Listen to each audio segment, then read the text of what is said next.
بسم الله الرحمن الرحيم. أسعد الله أوقاتكم بكل خير أحبتي مشاهدي ومتابعي قنوات شبكة الإعلام العراقي، ومباراة مؤجلة من الجولة 23 لدوري نجوم العراق، وواحد من الديربيات الأشهر على مستوى إقليم كردستان ولدوري نجوم العراق ما بين فريقي دهوك وأربيل. إذن أربيل في ملعبه وأمام جماهيره يضيف صقور الجبال دهوك في هذا اللقاء المهم للفريقين من أجل تحسين مواقع ترتيب الفريقين في جدول الترتيب. لذلك مباراة مهمة ودائما ما تحظى باهتمام ومتابعة الجميع لمباراة القمة ما بين فريقي أربيل ودهوك، واحد من ديربيات الدوري العراقي. أيضا فريقين يمتلكان قوة كبيرة على مستوى الدوري العراقي من حيث الألقاب. على مستوى الدوري العراقي بالنسبة لأربيل صاحب الألقاب الأربعة ودهوك صاحب اللقب الوحيد. لذلك فريق دهوك وفريق أربيل هذه المواجهة هي من أجل تحسين مواقع الفريقين في جدول الترتيب، ودهوك يدخل إلى المباراة وهو في المركز السابع ب 54 نقطة، بينما أربيل في المركز الثاني عشر برصيد 47 نقطة. مباراة مهمة، مباراة كبيرة، مباراة متابعة من الجميع. لذلك ننتظر أن نشاهد الأداء والمتعة ما بين فريقي أربيل ودهوك من خلال هذا اللقاء اللي يضيف ملعب فرانسو حريري. طلقت المباراة بصافرة حكم اللقاء الدولي سالم عامر، يساعد على الجانبين حيدر عبد الحسن، واثق مدلل محمد كامل حكم رابع، وفي غرفة الفار يتواجد الدولي يوسف سعيد والمساعد الدولي أمير داود. فريق دهوك يدخل إلى المباراة بقمصانه الزرقاء وهي الفانيلات الاحتياطية بالنسبة لدهوك، هو أيضا الفانيلة الخاصة بنادي دهوك هي الصفراء، لكن اليوم أربيل هو صاحب الأرض والجمهور يلعب بألوانه الصفراء المعتادة الموشحة بالسراويل السوداء. أربيل يلعب من اليمين لليسار ودهوك من اليسار لليمين. ونذكر بالتشكيل وخيارات المدربين لهذا اللقاء. نبدأ من الفريق الضيف، فريق نادي دهوك اللي يلعب بأحمد بشار لحراسة المرمى، لوكاس هنريكي وأيضا لوكاس موسيس وآرتين ماسيس وسيابند عقيد. وهذا خط الدفاع بالنسبة لفريق دهوك للوسط، آكو حزير وهارون أحمد، روبن أكوا اللاعب الغاني مارلون دوس سانتوس، وأيضا يانيك زاكري، والمهاجم يلعب بإبراهيم غازي. هذه تشكيلة فريق نادي دهوك في هذا اللقاء. هذا سمير بابو مدرب أربيل اللي يلعب بحسين علي جولي لحراسة المرمى، هاليسون فرنانديز وعمر جنكي أركان، أمير هلوفا، قنياز محمد لخط الدفاع للوسط، علي رحيم، إيفان خالد، جيلان لقمان وروى يوسف، ولخط الهجوم يلعب بمصطفى قابيل. هذه تشكيلة فريق أربيل. وهنا أمير أزرف شان المدرب السويدي اللي جاء لخلف للمدرب السويدي الآخر هو مسعود ميرال. لذلك أمير أزرفشان طبعا سادس مباراة لهذا المدرب.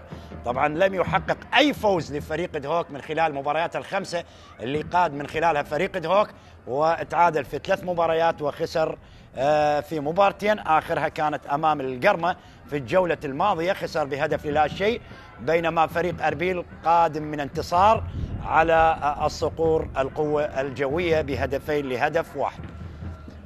رمية جانبية، هذا يانيك زاكري اللاعب الإيفواري، لاعب دهوك. يانيك زاكري يحاول يمر، هو كابتن فريق دهوك، تبعد إلى خارج الملعب لرمية جانبية لصالح نادي أربيل. أركان أمير على التنفيذ للرمية الجانبية.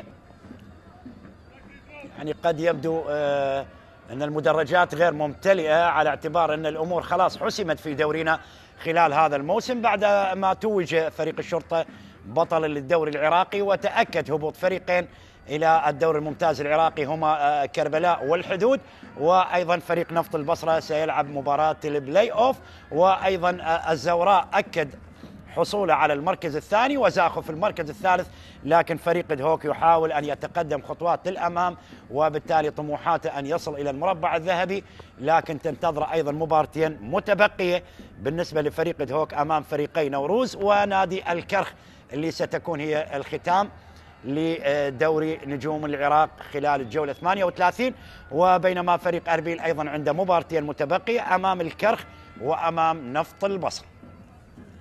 هذه المباراة طبعا هي مؤجلة عندما كان نادي دهوك مرتبط في البطولة الأندية الخليجية وكان هو بطلها، لكن بعد بطولة الأندية الخليجية تراجع أداء ومستوى ونتائج فريق دهوك، وبالتالي كان الجميع أنه يتوقع أن فريق دهوك يكون واحد من المنافسين على لقب الدوري العراقي خلال هذا الموسم، لكن حصلت بعض الإشكاليات وبالتالي تراجع الأداء وتراجعت النتائج، وبالتالي أنه فريق نادي دهوك لم يستفد من المباريات المؤجلة ومبارياته طبعا اللي خاضها من خلال الجولات، وبالتالي لم يستطع فريق دهوك أن يحقق أي انتصار منذ 7 جولات.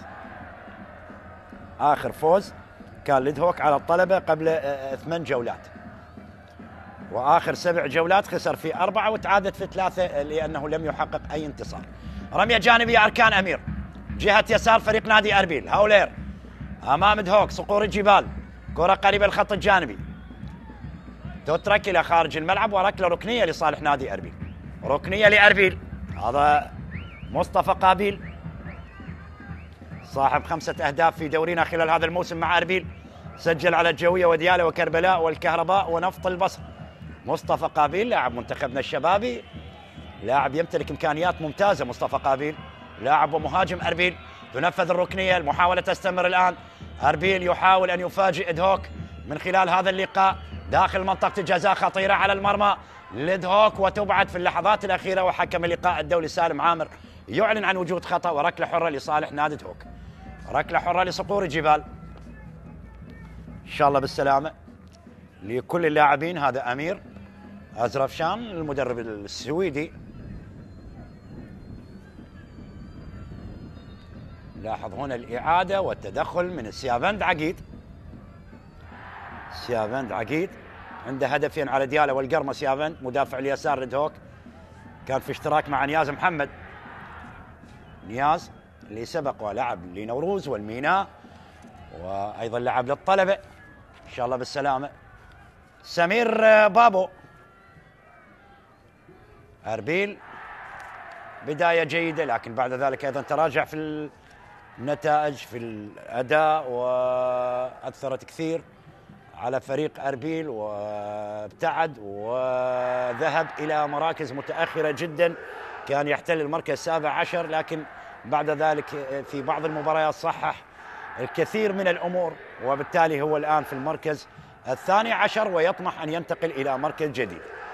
يعني هذه المباراة مؤجلة تتزامن مع مباريات الجولة 37 لدوري نجوم العراق، تتزامن مع مباريات وافتتاح مباريات الجولة 37 لدوري نجوم العراق. جولتان على النهاية والأمر حسم قبل الجولتين الأخيرة بعدما فاز الشرطة على نفط البصرة وخسارة الزوراء نادي الشرطة توج بلقب الدوري العراقي ودوري نجوم العراق بنسخته الثانية والرابعة على التوالي بالنسبة لفريق نادي الشرطة بطل للدوري العراقي، وينفرد بهذا الرقم. الشرطة ينفرد بهذا الرقم. خطأ لدهوك، انه الفريق الوحيد اللي يحقق اللقب على هذا الغاني. روبن اكوا لاعب الوسط لنادي دهوك يحصل على خطأ. ركلة حرة لصالح نادي دهوك. عملية تمرير للمنتصف عمر جنكي، عيد الخلف عمر. لوكاس هنريكي اللاعب البرازيلي مدافع نادي دهوك. لوكاس للوسط، لوكاس الى روبن اكوا. يانك زاكري الايفواري يحاول يمر. يانك بالمهارة مر. اللاعب الايفواري ينقل الكرة الامام لكن تبعد من دفاعات نادي اربيل. اربيل طبعا بنفس الاسماء ونفس التشكيل اللي لعب امام نادي القوة الجوية، نفس الاسماء اللي شاركت امام القوة الجوية اليوم تلعب امام دهوك. لكن مدرب فريق نادي دهوك غير 3 لاعبين على مستوى التشكيل من خلال هذا اللقاء. كرة النقل عمر جنكي، عملية الابعاد، ركلة ركنية ثانية لفريق نادي اربيل. هذا عمر جنكي. جيلان لقمان، 3 أهداف لجيلان لقمان على كربلاء والكهرباء والنفط. جيلان لقمان هذا هالو فاق مدافع اليمين لفريق نادي اربيل. مصطفى قابيل، هل يتمكن من التسجيل؟ اربيل في ملعب امام جماهيره في هذا اللقاء. ايضا جماهير لصقور الجبال حاضره مؤازره متابعه لفريق نادي دهوك في هذا اللقاء امام اربيل. دائما ما يكون التحدي خارج الملعب وداخل الملعب ما بين اربيل ودهوك. هنا بشار، احمد بشار طبعا اليوم يشترك اساسي بدلا من الحارس محمد صالح الحارس الاساسي لفريق نادي دهوك. ركلة مرمى لصالح دهوك. لوكاس هنريكي، كرة عادت الى موسيس. دورة موسيس للوسط. هارون احمد، موسم ممتاز لهارون احمد لاعب الوسط لنادي دهوك. عادت الى روبن اكوا وخطا على روبن اكوا. حكم اللقاء الدولي سالم عامر يشير الى وجود خطا. ركله حره لصالح نادي اربيل لهاولير في هذا اللقاء. القلعه الصفراء امام صقور الجبال. من يذهب الى نقاط المباراه الثلاث؟ لاحظ هنا التدخل اللي كان من روبن اكوا على اثرها الدولي سالم عامر اشار لوجود خطا. ركله حره غير مباشره لمصلحه اربيل. هذا اركان او روى يوسف للوسط. محاوله لمصلحه فريق اربيل. ايفان، عمليه التغيير. اركان جهه اليسار. تحضير ممتاز من اركان، يحاول ينقل الكره داخل منطقه الجزاء. خطيره لاربيل، مرت الى خارج الملعب من امام مصطفى قابيل الى خارج ارضيه الملعب لركله مرمى لصالح نادي دهوك. هذا احمد بشار اللي ساهم بشكل كبير قبل الموسم الماضي عندما كان حارسا في دوري الدرجه الاولى دوري الممتاز. اصبح الان واحمد بشار كان الى دور كبير بتاهل دهوك من جديد الى دوري الادوار. هذا قبل موسمين.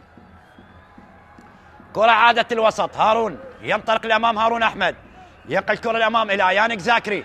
الايفواري مرت على الايفواري يانك زاكري الى خارج ارضيه الملعب. ركله مرمى لاربيل. هذا هو يانك زاكري، 3 أهداف على الزوراء والحدود ودياله. يانك زاكري. سمير بابو وطموحات الفوز في هذه المباراة، أيضا عند الأمل والرغبة. فريق أربيل يتقدم إلى مراكز جديدة عند 3 مباريات مع هذه المباراة. مباراتين متبقية. أربيل في هذه الجولة جولة 37 سيقابل الكرخ، بينما دهوك سيقابل نوروز في الجولة 37. راح تكون مبارياتهم يوم الأحد القادم في مطلع الأسبوع القادم. كرة النقل الوسط خاطئة من قبل لاعبي دهوك. أفضلية لفريق أربيل لغاية الآن على حساب دهوك. كرة النقل الوسط إلى روبن أكوا. قلع على جهة يمين روبن أكوا. المحاولة تستمر لأكو حزير لكن مرت من أمام أكو حزير وتبعد إلى خارج الملعب. هذا هو أكو حزير. عمر جنكي الواضح امامنا في الصوره، مدافع فريق نادي هوك عمر جنكي. طموحات هذا المدرب باستلامه للمهمه تحقيق اول انتصار له كمدرب مع فريق هوك. المدرب امير ازرفشان المدرب السويدي لفريق هوك. روبن اكوا، كره عاليه في المنتصف، حائره ما بين لاعبي اربيل ودهوك. اكو حزير يعيد الوسط الى هارون احمد، هارون يعيد الخلف، هارون الى عمر جنك، عمر لهارون، عمليه تغيير لكن بعيده عن يانك زاكري الى خارج ارضيه الملعب الى رميه جانبيه. اركان امير، اركان امير على التنفيذ للرميه الجانبيه من الجهه القريبه.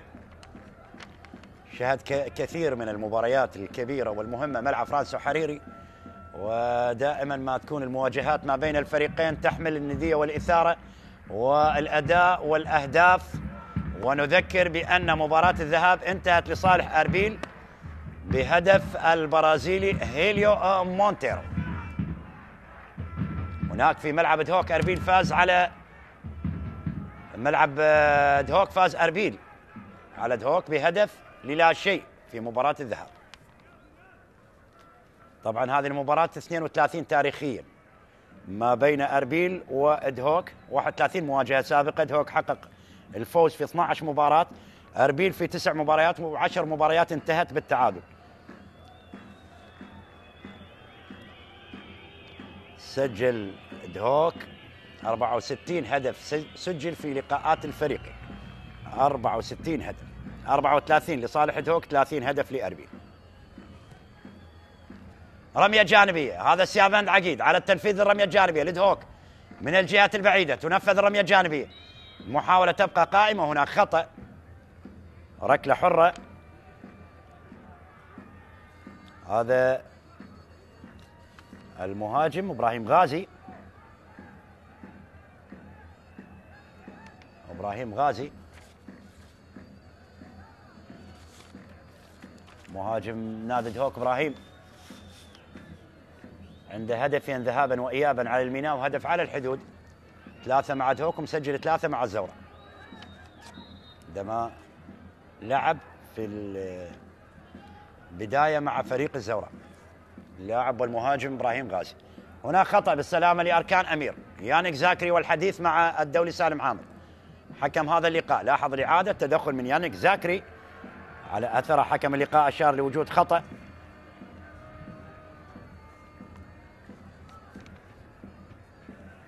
هناك خطأ لصالح نادي أربيل، ركلة حرة مباشرة لأربيل، إن شاء الله بالسلامة لأركان أمير. أركان أمير أكبر انتصارات أربيل على دهوك كان في موسم 2006 4-0، بينما دهوك عنده 3 انتصارات بنتيجة 3-0، هي النتائج الأكبر بالنسبة لدهوك على فريق أربيل موسم 2002 وموسم 2005 وموسم 2009. اليوم اختلفت عليه الأمور، الاثنين جماهير الفريقين يرتدون الأصفر، لكن أعتقد هذه جماهير دهوك، هذه جماهير دهوك، هذه جماهير دهوك، وقبل قليل كانت جماهير أربيل، لأن الجماهير الاثنين يرتدون الفانيلة الصفراء. ركلة حرة لأربيل تنفذ على الجهة البعيدة، عملية الإبعاد من جهة اليسار من عمر، المحاولة تستمر. أربيل ودهوك، وحكم اللقاء يشير للاستمرار، لا وجود لخطأ. علي رحيم عيدة لحارس المرمى علي جولي، حارس المرمى لنادي أربيل بالمباشر من علي جولي. أركان أمير جهة اليسار، عملية تمرير في المنتصف لأربيل، ضغط من قبل لاعبي دهوك، تترك إلى خارج أرضية الملعب، تصبح رمية جانبية لصالح نادي دهوك. هذا سيابند عقيد، هارون إلى موسيس، لوكاس هانريكي، عملية تمرير للأمام، هناك على الأطراف مارلون دو سانتوس البرازيلي اللي يلعب على جهة يسار. مارلون دو سانتوس، خطأ وركلة حرة غير مباشرة على مارلون دو سانتوس اللاعب البرازيلي ومهاجم فريق نادي دهوك. عائدة لحارس المرمى حسين علي جولي، دور حسين علي جولي. كرة يتناقل لاعبي نادي أربيل من هاليسون فرنانديز، اللاعب والمدافع البرازيلي هاليسون فرنانديز. كرة النقل للوسط الآن لصالح نادي أربيل. قلت الفاعلية الهجومية لأربيل بعدما شاهدنا البداية القوية على المرمى، لكن بعد ذلك قلت الفاعلية الهجومية بالنسبة لأربيل على مرمى دهوك. محاولة تبعد من عمر جنكي إلى خارج الملعب لرمية جانبية. رمية جانبية لأربيل، تنفذ الرمية الجانبية من هالو فاق. محاولة تبقى قائمة لأربيل، عادت للوسط الآن دهوك. عملية المرور بشكل ممتاز عن طريق خط الوسط من اكو حزير، ويخسرها لاعبي فريق دهوك قريبه لمنطقه جزاء دهوك. وحكم اللقاء الدولي سالم عامر يشير الى وجود خطا. ركله حره مباشره قريبه جدا من مرمى فريق نادي دهوك. ركله حره لأربيل، ركله حره لأربيل. هالو فاق، هالو فاق. لاحظ هنا الاعاده وهنا التدخل من هارون احمد، وعلى اثر حكم اللقاء اشار لوجود خطا لصالح هالو فاق لاعب ومدافع يمين نادي أربيل اللي يحصل على خطأ بعد التدخل من هارون أحمد. ركلة حرة لأربيل، ركلة حرة لأربيل. حكم المباراة يحاول يعيد حائط الصد للاعبي فريق دهوك أمام ترقب من الحارس أحمد بشار. ركلة حرة مباشرة لأربيل، هل يستطيع الوصول إلى هدف تقدم وصولا إلى الدقيقة 20؟ يا من تتابع وتشاهد قنوات شبكة الإعلام العراقي والنقل الحصري لدوري نجوم العراق.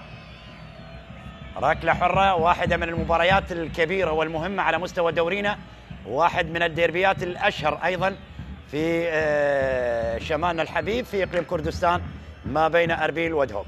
يعني هناك ديربيات ما بين دهوك وزاخو، دهوك ونوروز، نوروز وأربيل، يعني هذه ديربيات الشمال، لكن هذا هو الديربي الأشهر، هذا هو الديربي الأشهر ما بين أربيل ودهوك. ركلة حرة هالو فاق، ممكن الآن أربيل في هذه اللحظات ممكن هالو فاق يلعبها لكن تصطد بالجدار للاعبي فريق دهوك. المحاولة تستمر. نياز محمد مع التقدم لمدافعي فريق نادي أربيل للأمام. الهجوم المرتد الآن إبراهيم غازي المتراجع يحاول يلقي الكرة الأمام إلى يانيك زاكري، بينه وبين أركان أمير لكن بعيد عن يانيك زاكري إلى خارج أرضية الملعب. رمية جانبية لأربيل، رمية جانبية لأربيل. تنفذ الرمية الجانبية. الراوى يوسف، علي رحيم لعبها بشكل خاطئ. علي رحيم عادت لروبن أكوا الغاني. هارون يحاول يمر، هارون أحمد حاول رد الدين فريق دهوك لخسارته في مباراة الذهاب أمام أربيل، خسر على ملعبه واليوم يحاول أن ينتصر على أربيل في ملعبه وأمام جماهيره. هناك خطأ لصالح نادي دهوك. أمير أزرفشان المدرب السويدي لفريق دهوك. ركلة حرة مباشرة، هذا موسيس اللاعب البرازيلي، أعتقد كانت لمسة يد على مصطفى قابيل، لاعب ومهاجم أربيل متراجع للوسط. ركلة حرة الآن لصالح نادي دهوك. صقور الجبال هل تحلق بنقاط المباراة؟ تريد العودة، الدخول إلى المربع الذهبي. المحاولة تستمر داخل منطقة الجزاء، خطيرة على المرمى. إبراهيم غازي يحاول يمر. إبراهيم غازي محاصر من قبل لاعبي أربيل داخل منطقة الجزاء، الإبعاد من هاليسون فرنانديز.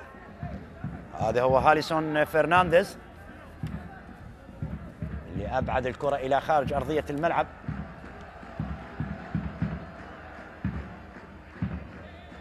عنده هدف على دياله.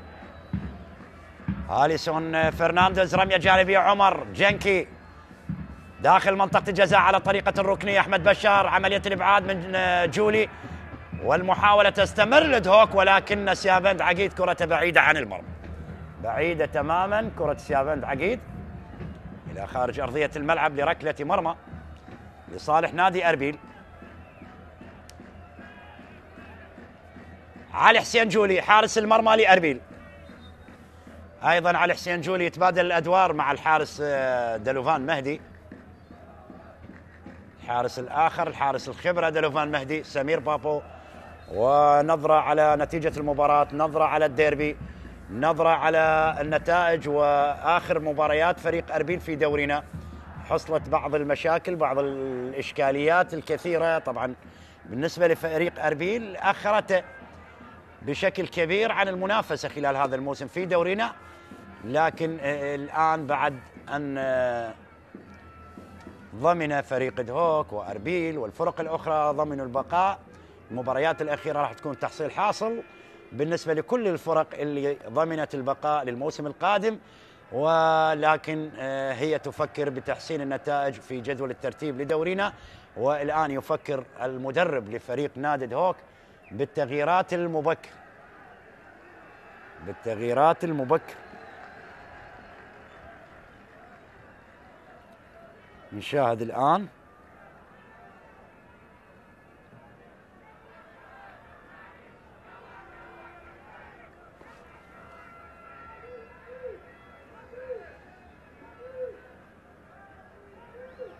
لاحظ كريم درويش،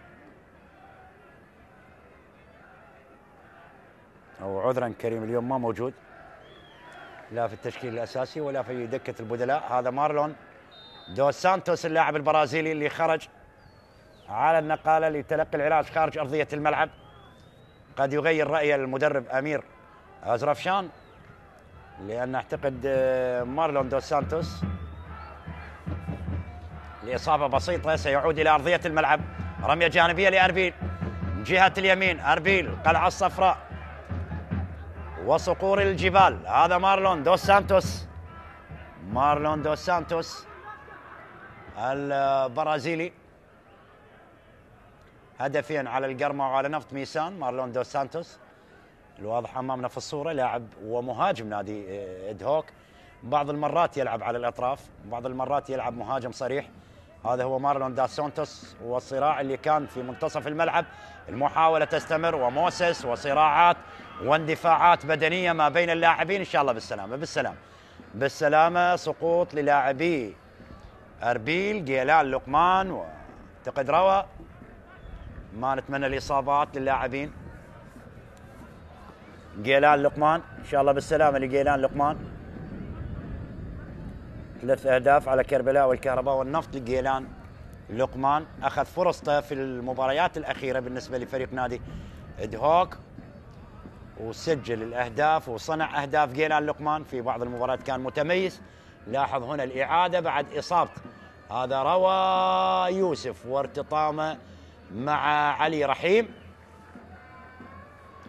لاعبي الوسط لنادي أربيل، والارتطام فيما بينهم، وبعد ذلك موسس والتدخل مع جيلان لقمان، يعني 3 لاعبين لأربيل والإصابة داخل أرضية الملعب. إن شاء الله بالسلامة للاعبين لجيلان لقمان لثلاثي أربيل، روى وعلي وإبراهيم غازي. يتلقى التوجيهات من المدرب أمير أزرفشان.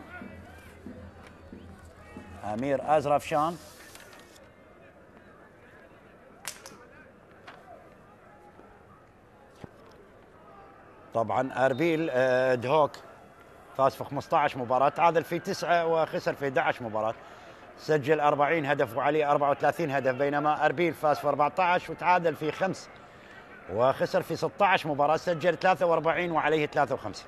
يعني هجوميا جيد فريق أربيل، لكن دفاعيا يعاني بشكل كبير. لاحظ هنا الإعادة، وحكم المباراة يعود باللقطة والاشتراك اللي كان ما بين لاعب موسس وجيلان لقمان. لاحظ هنا الإعادة، يعني السقوط اللي كان ما بين علي رحيم وروى يوسف غير متعمد، لكن اللقطة اللي يعيدها إن مخرج المباراة وأيضا حكم المباراة اللي يطلع عليها من خلال هذه اللقطة اللي كانت ما بين موسس وأيضا جيلان لقمان، هي خارج منطقة الجزاء.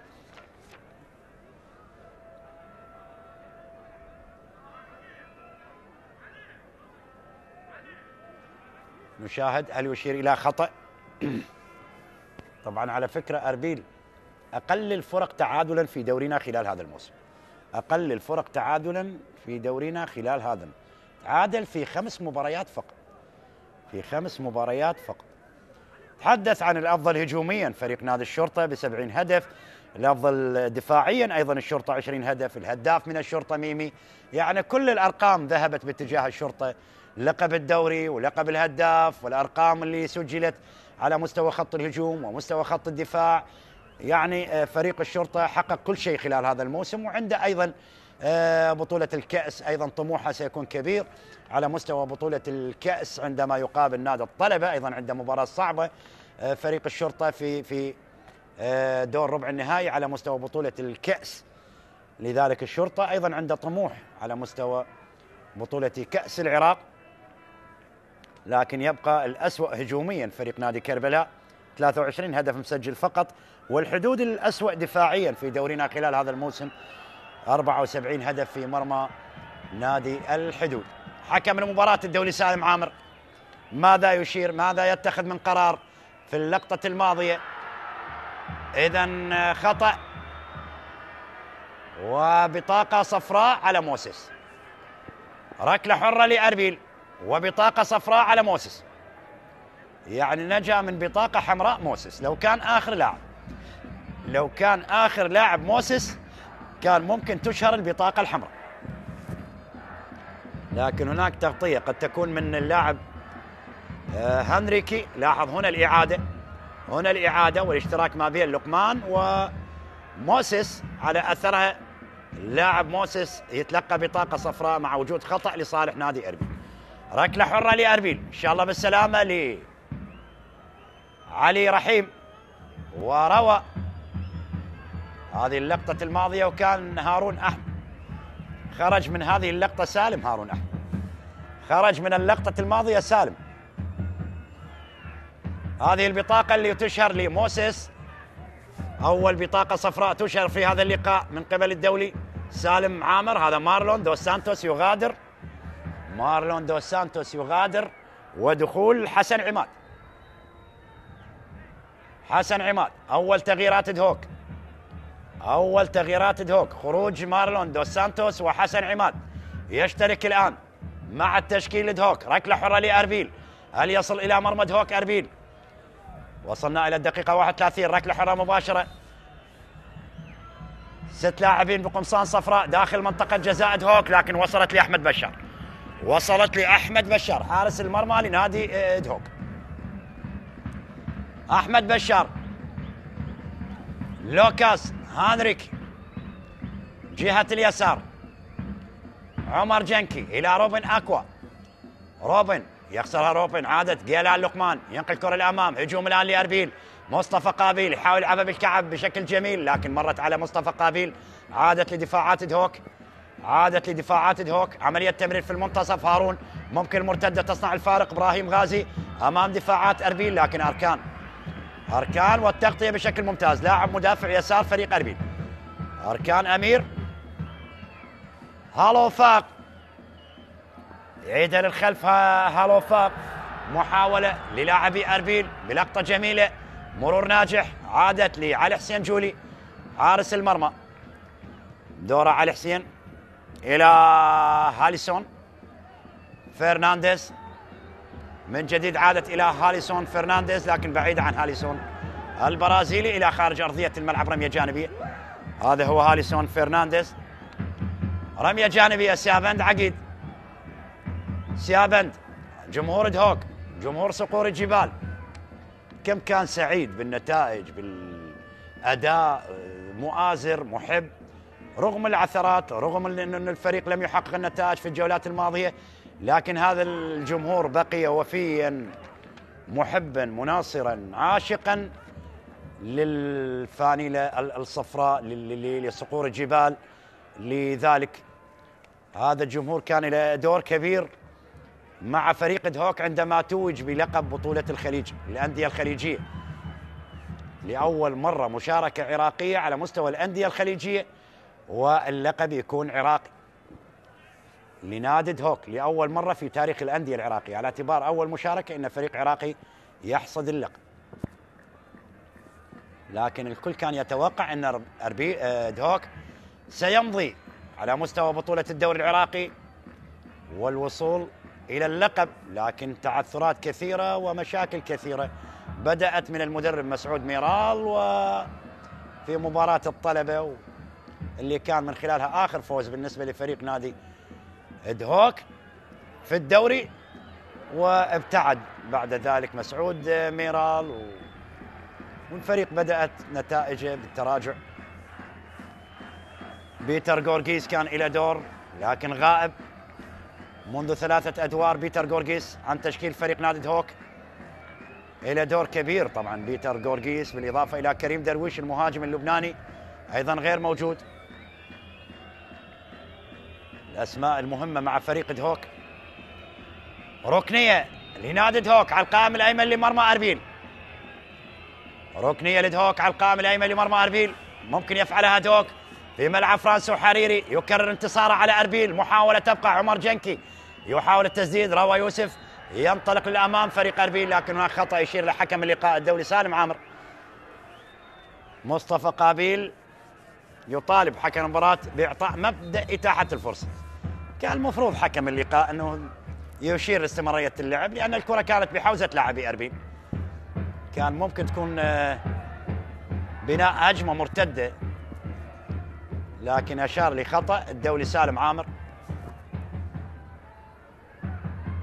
جيلان لقمان جهة اليسار لأربيل. جيلان أركان أمير قريب لجيلان، مر جيلان قريب من الخط الجانبي، يعكس كرة لكن مرت وبعد ذلك إلى خارج الملعب. خارج الملعب يبدو لي طالت على جيلان لقمان إلى خارج أرضية الملعب، ركلة مرمى لصالح نادي دهوك. هذا بشار لم يختبر، لم نشاهد الاختبار الحقيقي لا من دهوك ولا من أربيل. لم نشاهد فرصة واعدة لمهاجمي الفريقين، لا لإبراهيم غازي ولا لمصطفى قابيل ولا اللاعبين الآخرين. لم نشاهد فرصة واعدة ممكن تهدد بشكل إيجابي على المرمى. كرة عادت للوسط، روى عادت لصالح نادي دهوك. عملية المرور من آكو حزير، مر بشكل جميل آكو، ينقل كرة قريبة من منطقة الجزاء. إبراهيم غازي، إبراهيم حاول عملية اللف والدوران. إبراهيم غازي يعيدها للخلف، إبراهيم إلى عمر جنكي، عملية تغيير إلى يانيك زاكري، لم يظهر كثيرا يانيك زاكري لاعب الإيفواري. وإبراهيم غازي عملية الارتقاء، تستمر المحاولة لصالح نادي دهوك داخل منطقة الجزاء لأربيل. عملية الإبعاد من أربيل، تعود للدفاعات لنادي دهوك.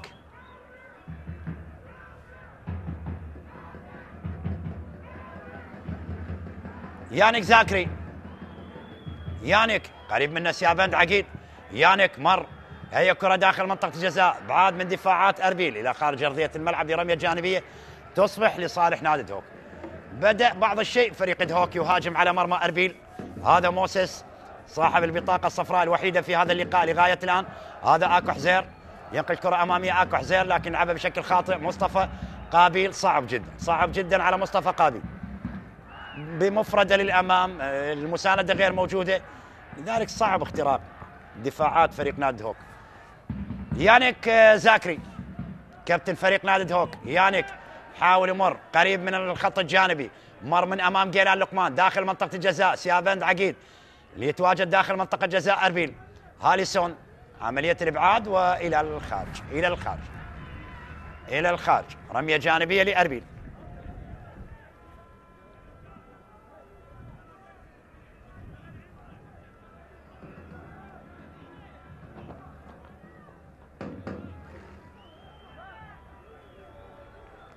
لاحظ هنا الإعادة والصراع اللي كان ما بين يانيك زاكري وما بين جيلان لقمان. لم يكن هناك خطأ، احتكاك طبيعي اعتبره حكم المباراة. هنا تدخل، هنا خطأ لصالح نادي أربيل. إن شاء الله بالسلام. أمير آزرفشان المدرب السويدي لنادي دهوك، ركلة حرة لصالح نادي أربيل. هذا جمهور دهوك وعشاق الصقور. ركلة حرة لأربيل، كرة النقل الوسط عادت لدهوك في المنتصف. هارون أحمد، عمر جنك لوكاس هنريك، عملية التغيير في المنتصف، تمريرات جميلة ما بين لاعبي دهوك، عادت لهارون من جديد، تدخل من جيلان لقمان على هارون، أيضا هو الآخر يفتك الكرة يعيدها لروبن أكوا، دور المنتصف لأكوا حزير، عملية تغيير لمصلحة فريق نادي دهوك إلى يانيك زاكري. يانيك يحاول أمر يانيك زاكري، جهة اليسار لفريق دهوك لم تعمل بشكل جيد. هنا عملية التغيير عمر جنكي، وقريب منه آرتن ماسيس داخل منطقة الجزاء لدهوك. جهة يسار فريق دهوك لم تعمل بشكل جيد لغاية الآن. عادت الوسط إلى سيافند، ممكن يجد الفرصة للتسديد على المرمى وعلى حسين جولي. على حسين جولي حارس أربيل، تسديدة قوية من سيافند عقيد. سيافند خارج منطقة الجزاء تقريبا 27 يارد، لكن حسين علي جولي حارس المرمى لنادي أربيل لاحظ هنا الإعادة، وجد المساحة للتسديد. لاعب سيافند عقيد، لاحظ التسديد من سيافند عقيد والحارس حسين علي جولي. صعبة كانت على حسين جولي حارس المرمى لأربيل. على حسين جولي حارس أربيل. أخطر محاولة لفريق نادي دهوك على مرمى أربيل. محاولة الآن جيلان جهة اليسار، أربيل هاولير، حاول فريق أربيل الوصول إلى مرمى دهوك داخل منطقة الجزاء، وأحمد بشار حلوة، مسك محكم من أحمد بشار حارس دهوك. حارس الصقور، صقور الجبال،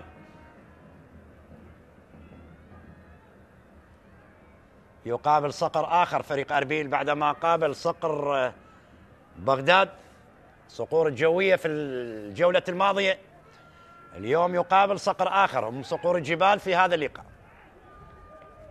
هل يستطيع الفوز على صقور الجبال بعدما فاز على صقور القوة الجوية في المباراة الماضية؟ نذكر لجمهورنا متابعينا أن هذه المباراة هي مؤجلة من الجولة 22 من ضمن المباريات المؤجلة اللي كانت لفريق دهوك. المباراة الأخيرة من المباريات المؤجلة بالنسبة لفريق دهوك، كان عنده 6 مباريات مؤجلة، هذه آخرها، هذه آخرها اليوم مع أربيل. كرة النقل هاليسون فرنانديز، هاليسون فرنانديز، عملية تغيير لأركان أمير من أمام يانيك زاكري، عملية الإبعاد. يانيك زاكري،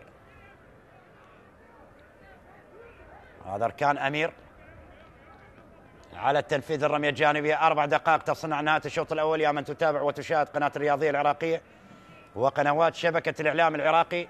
والتعادل يستمر بدون أهداف ما بين الفريقين في ديربي الشمال، ديربي إقليم كردستان، ما بين فريقي أربيل ودهوك. أركان أمير، جيلان من أمامه تبعد جيلان، أقرب لدفاعات نادي أربيل.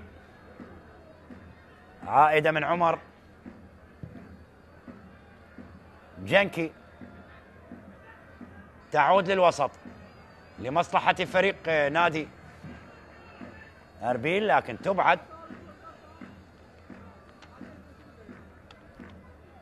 هذا آرتين ماسيس على التنفيذ للرمية الجانبية. آرتين ماسيس جهة اليسار لفريق نادي دهوك. آرتين ماسيس ينفذ الرمية الجانبية، عادت للوسط لأربيل، المحاولة تبقى قائمة، أقرب لأركان هاليسون. هاليسون قريب منه عمر جنكي. عمر، كرة لا زالت بحوزة لاعبي فريق نادي أربيل. عادت هاليسون، دوره إلى أركان أمير جهة اليسار لأربيل. أربيل شوط دون الوسط لغاية الآن ما بين الفريقين، لم نشاهد محاولات، لم نشاهد تهديد حقيقي، لم نشاهد الإثارة موجودة. قد تأتي في اللحظات الأخيرة الإثارة، المحاولة لصالح نادي أربيل داخل منطقة جزاء دهوك لكن تبعد لتعود من جديد لأربيل. ممكن إيجاد المساحة، علي رحيم لكن أضاعها علي، أضاعها علي رحيم لاعب الوسط لنادي أربيل، ضاعت على أربيل. عادت لأركان،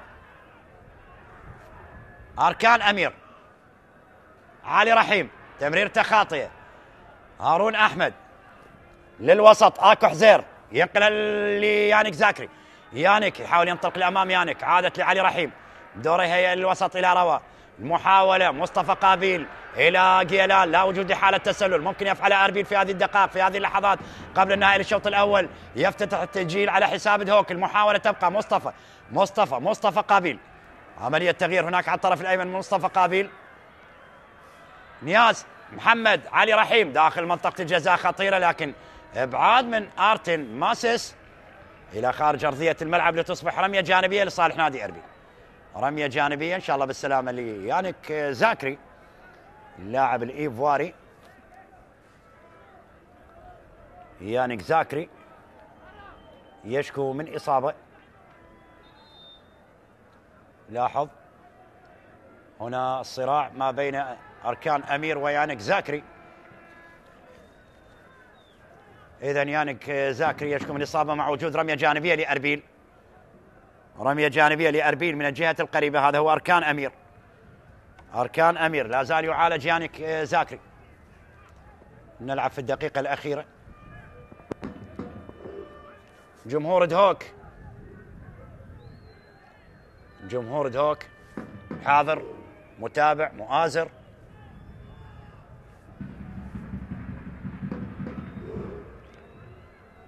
في الديربي الأشهر على مستوى شمالنا الحبيب ما بين دهوك وأربيل، وهذا الجمهور الكبير الحاضر في ملعب فرانسو حريري. لكن تعودنا ان سواء كانت المباراة في ملعب دهوك او في ملعب فرانسو حريري، ملعب أربيل دائما ما تمتلئ المدرجات بالجماهير بالمحبة العاشقة. هذا جمهور أربيل. على الجانب الآخر جمهور أربيل. الأصفران والصراع على الثلاث نقاط في هذا اللقاء أمام أنظار سمير بابو وأمير أزرفشان المدرب السويدي لفريق دهوك. بالسلامة ليانيك زاكري. بالسلامة ليانيك زاكري.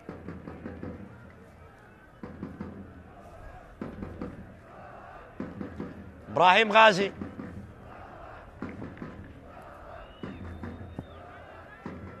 إبراهيم غازي كان هداف للحدود، انتقل للزوراء ومن الزوراء لدهوك. محطات ممتازة لإبراهيم غازي. كان أيضا لاعب لنوروز. أركان على التنفيذ للرمية الجانبية أركان أمير. حكم المباراة الدولي سالم عامر يوقف اللعب. إذن 5 دقائق الوقت المحتسب بدل ضاع. 5 دقائق الوقت المضاف للشوط الأول. أركان أمير. ما الشيء الذي يدور خارج أرضية الملعب؟ على أثر يوقف اللعب حكم اللقاء الدولي سالم عامر.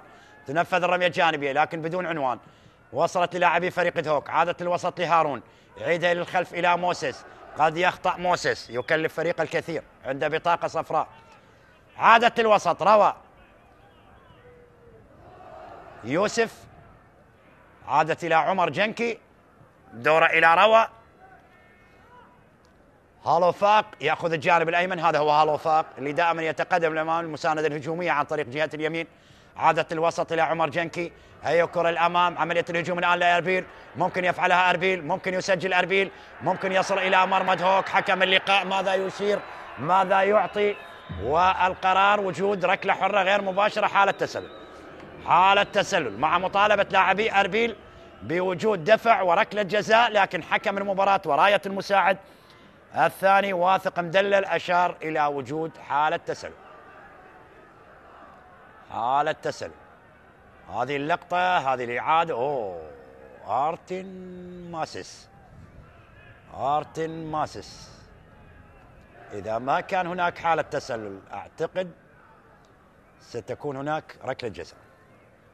أتوقع يعني هذا في تقدير الشخصي. إذا ما كان هناك حالة تسلل موجودة فإن في شك أن هناك ركلة جزاء لأربيل، لكن ننتظر القرار إن شاء الله. بالسلامة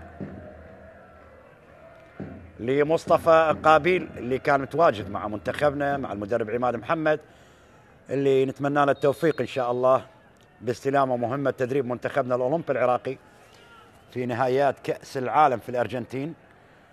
مصطفى قابيل. إذا ركلة حرة غير مباشرة من حالة تسلل. تنفذ الركلة الحرة الغير مباشرة إلى جيلان لقمان. أربيل حقق أفضلية نسبية على حساب دهوك من خلال الشوط الأول، من خلال الاستحواذ، من خلال الوصول إلى المرمى، لكن فاعلية خط الهجوم لا زالت غائبة تماما عن لاعبي دهوك وأربيل. كرة تبعد إلى خارج الملعب برمية جانبية.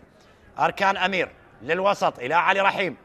علي رحيم محاولة إلى عمر جنكي، يحاول إيجاد المساحة للتسديد لكن بعيدة كرة عمر جنكي إلى خارج أرضية الملعب. ركلة مرمى لدهوك. هذا عمر جنكي مدافع أربيل.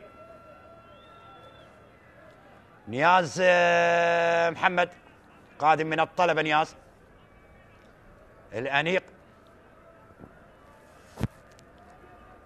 تنفذ ركلة المرمى. رابع الترتيب طبعا الطلبة في دورينا خلال هذا الموسم لغاية الآن. كرة تبعد إلى خارج الملعب، رمية جانبية. اعتقد هذا الشوط ذاهب إلى التعادل بدون أهداف. عمر جنكي والإبعاد إلى خارج الملعب، رمية جانبية لصالح نادي دهوك من الجهة البعيدة. آرتن ماسيس إلى هارون أحمد. هارون يؤدي أدوار دفاعية وهجومية ممتازة. هارون أحمد عادت إلى موسيس. لوكاس هانريكي. لوكاس هانريكي البرازيليان لفريق دهوك في خط الدفاع وقلوب الدفاع لفريق دهوك. كرة عادت لدفاعات فريق نادي أربيل. هذا جنكي إلى هالو فاق. علي رحيم. علي إلى عمر جنكي قريب من الخط الجانبي. عمر هي كرة الأمام. عمر جنكي قطع من آرتن ماسيس. المحاولة تبقى في منتصف الملعب ولا زال صراع موجود ما بين لاعبي خط الوسط لأربيل ودهوك. عملية الهجوم قد نشاهد الثواني الأخيرة للشوط الأول. هدف قادم قد يكون بألوان صفراء أو زرقاء، ممكن صفراء. جيلان داخل منطقة الجزاء خطيرة على مرمى دهوك، لكن مرت المحاولة على دهوك. المتقدم هالوفاق سمير بابو. حث لاعبين التقدم الأمام. لاحظ الإعادة والتمريرة اللي كانت عن طريق جيلان لقمان، ولكن كانت سريعة جدا على هالوفاق. مرت إلى خارج أرضية الملعب. ركلة مرمى لصالح نادي دهوك. خلاص اعتقد ستأتي صافرة النهاية للشوط الأول من قبل الدولي سالم عامر. ركلة مرمى. إذن في هذه الأثناء أيها الأحبة مشاهدينا ومتابعينا عبر قنوات شبكة الإعلام العراقي، حكم اللقاء الدولي سالم عامر يطلق الصافرة النهائي الكاملة للقاء نادي أربيل ودهوك. اللقاء المؤجل من الجولة 22 لدوري نجوم العراق. شوط أول ينتهي بالتعادل السلبي بدون أهداف في شوط دون الوسط ما بين الفريقين، لكن نتمنى أن نشاهد شوط ثاني مختلف في ديربي إقليمي كردستان. أحبتي إلى ذلك الحين استراحة قصيرة ثم العودة وإياكم.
علي خليل يقطع الكرة. علي صعبة على علي، صعبة على علي، لكن ببراعة مار مار مار مار مار. برافو علي، خطيرة خطيرة خطيرة. جول جول جول جول. محمود أحمد يسجل أول أهداف المباراة بالدقيقة 25 من عمر المباراة. محمود أحمد بعد كرة اجتازه، كنت أظن أن لا يجتازه ولا يستثمرها. علي خليل اللي يتوغل ويهيئ كرة على طبق من ذهب إلى محمود أحمد اللي يسجل ثاني أهدافه هذا الموسم بعد أن سجل في شباك القاسم، يسجل اليوم في شباك نوروز. كرة جميلة يتوغل من خلالها علي خليل. علي خليل ببراعة هيئ كرة حلوة على اللاعب. شوف شوف شوف شوف شوف شوف، اجتاز اثنين من اللاعبين، مر علي خليل هيئها إلى محمود. محمود لعبها على العمود البعيد وسجل أول أهداف المباراة. شوف شوف شوف شوف شوف شوف شوف، اسيست رائع رائع رائع رائع من علي خليل. علي خليل لمحمود أحمد، ومحمود أحمد على العمود البعيد يحرز أول أهداف المباراة لمصلحة نادي نفط البصرة بالدقيقة 25 من المباراة، ويسجل هدف الشخص الثاني بعد أن سجل في شباك القاسم. شوف كرة ومرت بخطأ دفاعي قاتل من مدافعي نادي نوروز. كرة اللعيب بالراس خطيرة يخلصها حسام، ومرة أخرى بعد خطرة. جول جول جول جول جول جول جول.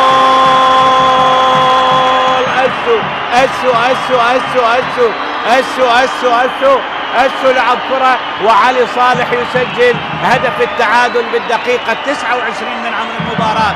علي صالح يسجل بالدقيقة 29 من عمر المباراة هدف التعادل لفريق نوروز. علي صالح بالدقيقة 29 يسجل هدف الثاني بعد أن سجل في شباك الحدود. كرة من كرة عرضية، شوفها شوفها شوفها شوفها، شوف الكرة من كرة ثابتة بالرأس ارتدت من حسام. كرة عرضية، علي صالح الخالي من الرقابة، شوف من بين المدافعين بشكل مستريح وعلى بعد ياردة واحدة يضع الكرة في شباك حسام مهدي ويسجل هدف التعادل. شوف الكرة ارتدت، أسو هيها، كاتوش لعبها، وعلي صالح استقبلها إلى داخل الشباك، وهدف التعادل لفريق نوروز بعد أقل من 6 دقائق يعادل نوروز النتيجة. 1-1 الآن، 1-1. مرت على يسار حسين فلاح. شوف شوف علي صالح الخالي من الرقابة يلعب الكرة بسهولة من داخل منطقة الست ياردات. تمركز سليم للاعب علي صالح يدرك من خلال التعادل. عائد إلى مناف. يونس سجاد. سجاد يحاول التقدم. سجاد داخل منطقة الجزاء خطيرة. ممكن الآن أحمد يحيى يحاول أن يسدد، والمحاولة وهدف الشرطة. جول جول.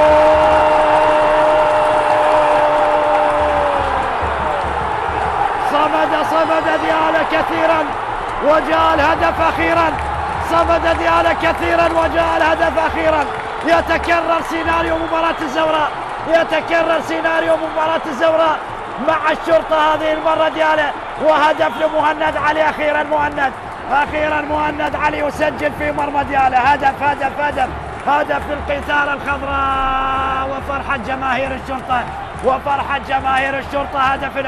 هدف الآن بعدما صمد ديالى 92 دقيقة أمام محاولات فريق الشرطة وهجوم الشرطة، لكن مهند أخيرا الهداف لفريق الشرطة يسجل هدف في مرمى ديالى ويضع 3 نقاط لغاية الآن مع الشرطة. مهند علي ميمي هدف 26 خلال هذا الموسم. لاحظ الإعادة، لاحظ المحاولة أحمد يحيى، وإنقاذ من صديق جمال، لكن في غاية الجمال يسجل مهند علي لفريق الشرطة هدف الانتصار في هذه اللحظات. مهند علي يتابع كرة أحمد يحيى المبعدة من صديق جمال، يكملها في المرمى ويسجل أول أهداف الشرطة في هذا اللقاء. ديالى والصمود أمام محاولات الشرطة، لكن أخيرا مهند علي يسجل ويفرح جماهير الشرطة، ويتوجه لجماهير الشرطة ليعلن عن الأفراح على المدرجات لجماهير الشرطة في هذه المباراة. إذا مهند علي ذهابا وإيابا يسجل في مرمى ديالى، ورابع أهدافه خلال هذا الموسم في مرمى ديالى. عن الخطورة ومصدرها هو مصدر الخطورة. هنا التمريرة الجميلة، يحاول يونس. جول جول جول جول جول. يونس حمود يكسر الجمود. دقيقة يونس حمود بعد وقت طويل من الانتظار، بعد وقت طويل من الصبر، يسجل هدف للنجف. يونس حمود وتصويبه خدع فيها أمجد رحيم، قاتل على الكرة، حاول مع الكرة وباستماتة دفاعية بالرغم من خضر علي الذي كان ملتصقا بيونس حمود، إلا أن يونس حمود أصر على التسجيل، أصر على فك النحس، أصر على الإفطار. هل يخلص المباراة مندي؟ مندي والكرة الخطيرة، تصويبه، جول. المدفع السنغالي خلاص يقضي على آمال البرتقالي ويسجل هدف ثاني من دومينيك مندي. استلم الكرة من المنتصف، مر وتقدم وصوب، وأمجد رحيم لم ينجح بتصدي لهذه الكرة، لم ينجح بالتعامل الصحيح مع هذه الكرة. خطأ قاتل من أمجد رحيم يقتل فيها الكهرباء بعد تصويبة قوية من مندي. ومندي يضع النجف، يضع الغزلان بانتصار طال انتظاره من جماهير غزلان البادية. وشاهد الفرحة. أحمد عبد الحسين وبنقله من المدافع جيفرسون باهية يلعبها، هذا التقدم، هذا الجول، هذا الجول،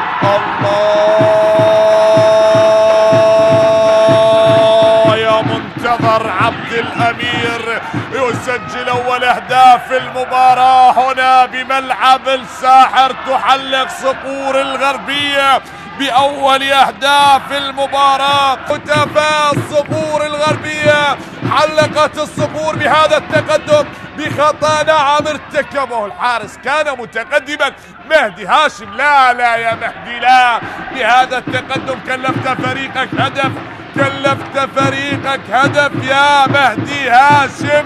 وغلطة الشاطر ملف، وهنا غلطة الحارس تكلف هدف. جميلة لكيسيندا، كيسيندا يبحث كيسيندا، العرضية العالية، هدف أول. الله الله الله،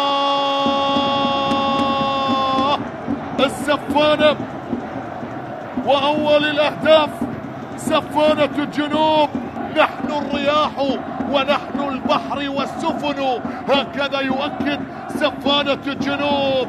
وبإمضاء من وبرأسية من؟ سالم أحمد اللي هدد بالبداية، والآن يؤكد تقدم الميناء برأسية جميلة مثالية باغتت حارس المرمى عبد العزيز عمار. 9 وسجل بالدقيقة 9 أيضا. هذه فرصة، هذه خطيرة للميناء.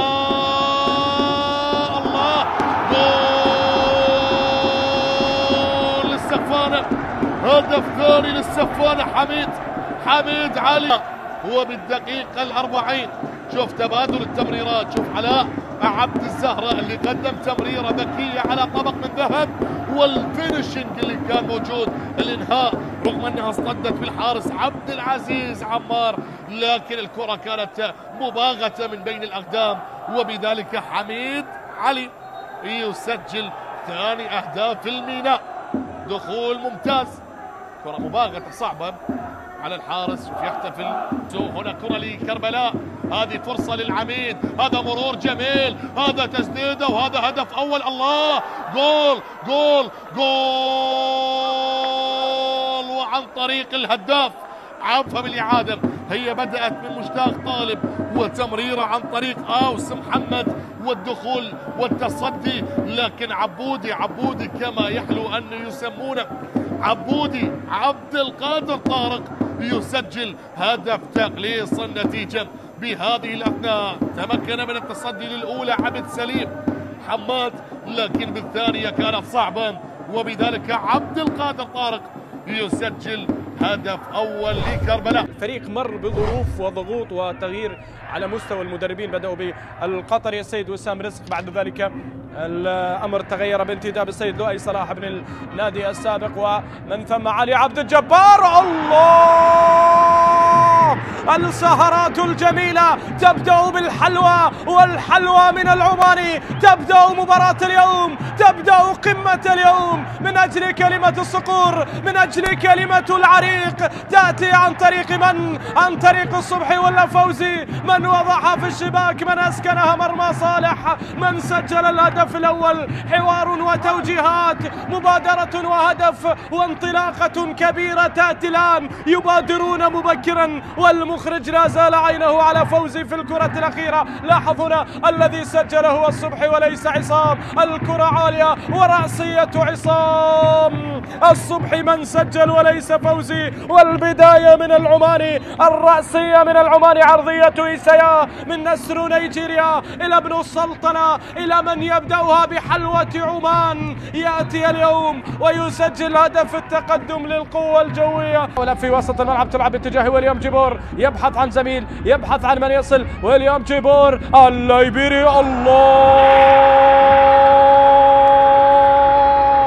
هدف ثاني، هدف تأكيد الانتصار. ويليام جيبور وإن غاب لكن الحضور كبير، وإن لم يسجل لكنه لا يسجل إلا أهداف خارقة للعادة. هدف رائع جدا من ويليام جيبور من صقر العقاب، يسجل اليوم من أجل أن يعود فريق القوة الجوية، من أجل عودة الصقور. جيبور يقول كلمة أيضا، جيبور يسجل أول أهدافه مع الصقور. هنا ويليام مر، هنا ويليام وصل، راح راح راح، ومصطفى رعد هنا راح مع هبوب الرياح. لاحظ هنا الكرة الأخيرة وصلت عالية باتجاه ويليام جيبور، لوحده مر، سدد كرة في أقصى الزاوية مع القائم. ما بال القائم الذي ساعد القوة الجوية في هدفين. كرة قوية جميلة من القائم الأيسر إلى المرمى، وصلت إلى هدف ثاني، وصلت إلى التأكيد.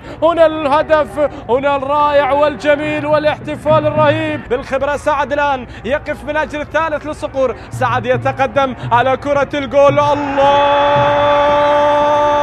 على سكة الموت يسير الصقر ولا يبالي، تسير القوة ولا تبالي. من قال إن القوة الجوية ضاع، من قال إن القوة الجوية يمر بأيام صعبة، هي عودة الصقور. قد عادت القافلة، قد حلقوا مرة أخرى بالتاريخ والماضي والحاضر. وإن عصفت بهم الرياح، فالرياح جزء من هوية هذا النادي. سعد بن علي عبد الجبار، وسعد ينفذ على طريقة الكبار. وفريق التاريخ يعود بثلاثية الآن على استاد التاريخ، وفي جوار قبر سيد التاريخ في بلاد رافدين، بجوار قبر عمو بابا، وأمام أنظار الأسطوراني الجديد.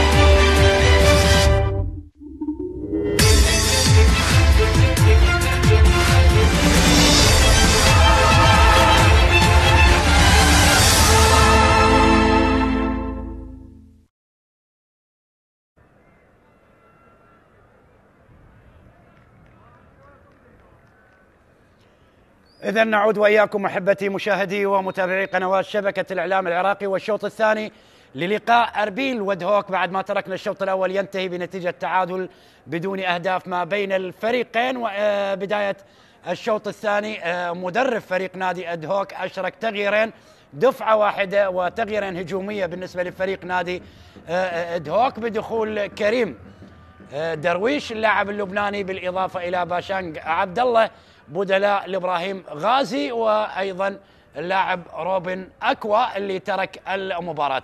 تغييرين، وتغيير كان في الشوط الأول بدخول حسن عماد بدلا من مارلون سانتوس. لذلك 3 تغييرات لمدرب فريق نادي دهوك المدرب أمير أزرفشان، يحاول أن يغير نتيجة المباراة من خلال الشوط الثاني من خلال التغييرات الهجومية. عملية الهجوم الآن لأربيل، يحاول على مرمى دهوك، تستمر المحاولة قريبة لمنطقة الجزاء، وهالوفاق قريبة لمنطقة جزاء نادي دهوك. حكم اللقاء يشير إلى وجود ركلة حرة لصالح نادي أربيل. ركلة حرة لأربيل، ركلة حرة لأربيل. دولي سالم عامر يشير إلى وجود ركلة حرة لصالح نادي أربيل. لاحظ هنا الإعادة، هل كانت داخل منطقة الجزاء أو خارج منطقة الجزاء؟ واللقطة الماضية قد يكون في كلام، قد يكون في كلام، قد يكون في كلام، قد تكون داخل منطقة الجزاء، قد تكون داخل منطقة الجزاء. موسيس عند انذار في الشوط الأول موسيس، وروى يوسف يطالب بركلة جزاء، روى يوسف يطالب بركلة جزاء. والحديث في غرفة الفار من الدولي يوسف سعيد، هناك متواجد في غرفة الفار مع الدولي سالم عامر حكم اللقاء، والقرار إلى ركلة حرة مباشرة خارج منطقة الجزاء على الخط تماما لمرمى فريق دهوك. ركلة حرة مباشرة لأربيل، ركلة حرة مباشرة لأربيل. أوه داخل منطقة الجزاء، داخل منطقة الجزاء. القرار قد يذهب إلى ركلة جزاء، القرار قد يذهب إلى ركلة جزاء. هل هي بينالتي في هذه اللحظات؟ هل هي ركلة جزاء؟ هل هي ركلة جزاء؟ القرار من حكم المباراة إذا ركلة جزاء. بالفعل هي ركلة جزاء داخل منطقة الجزاء، ركلة جزاء لأربيل، ركلة جزاء لهولير، ركلة جزاء لأربيل لهولير.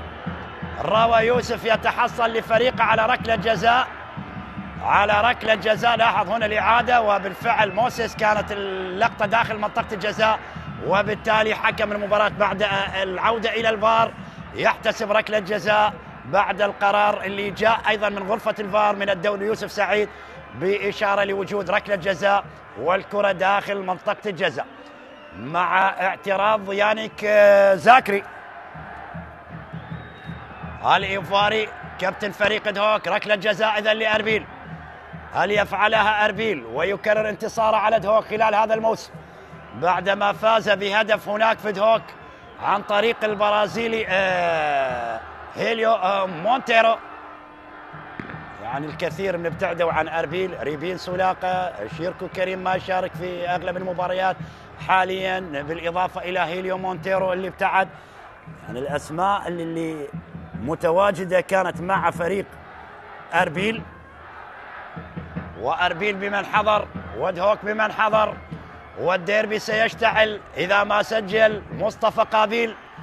مصطفى قابيل سجل على القوة الجوية من ركلة جزاء، هل يفعلها على صقر آخر هو صقور الجبال على دهوك؟ هل يسجل مصطفى قابيل بمواجهة حارس المرمى أحمد بشار؟ مصطفى قابيل يتقدم ويسجل هدف أول، جول لأربيل. هدف لهولير في هذه اللحظات. الدقيقة 50 هولير يفتتح التسجيل عن طريق مصطفى قابيل، اللاعب الصغير، اللاعب المميز، اللاعب اللي يمتلك إمكانيات كبيرة. لذلك مصطفى قابيل تحت الأفراح على المدرجات لجماهير أربيل. الآن الفرحة لجماهير أربيل بهدف أول في هذا اللقاء. هذا مصطفى قابيل اللي وضع الحارس على اليسار ولعبها في منتصف المرمى تماما ليعلن فريق أربيل عن التقدم الآن على حساب دهوك بهدف لا شيء. مصطفى قابيل وسادس أهدافه مع أربيل، سجل على الجوية وديالة وكربلاء والكهرباء ونفط البصرة، والآن يسجل في مرمى دهوك. مصطفى قابيل وفرحة المدرب سمير بابو مدرب فريق نادي أربيل. إذا تشتعل الأجواء الآن في أجواء جميلة مثالية في ملعب فرانسو حريري في ديربي الشمال، ديربي الشمال ما بين أربيل ودهوك، واحد من الديربيات الكبيرة على مستوى دورينا دوري نجوم العراق. الآن أربيل والتقدم على دهوك بهدف مقابل لا شيء. أربيل هدف، دهوك لا شيء. الآن سنشاهد مباراة مختلفة في قادم اللحظات من عمر المباراة والشوط الثاني. باشانق عبد الله، هذا كريم درويش، بدلاء دهوك في الشوط الثاني. عملية التغيير حسن عماد أيضا بديل كان في الشوط الأول. باشانق من أمامه هاليسون. عملية الإبعاد فرنانديز البرازيلي تعود من جديد لدهوك.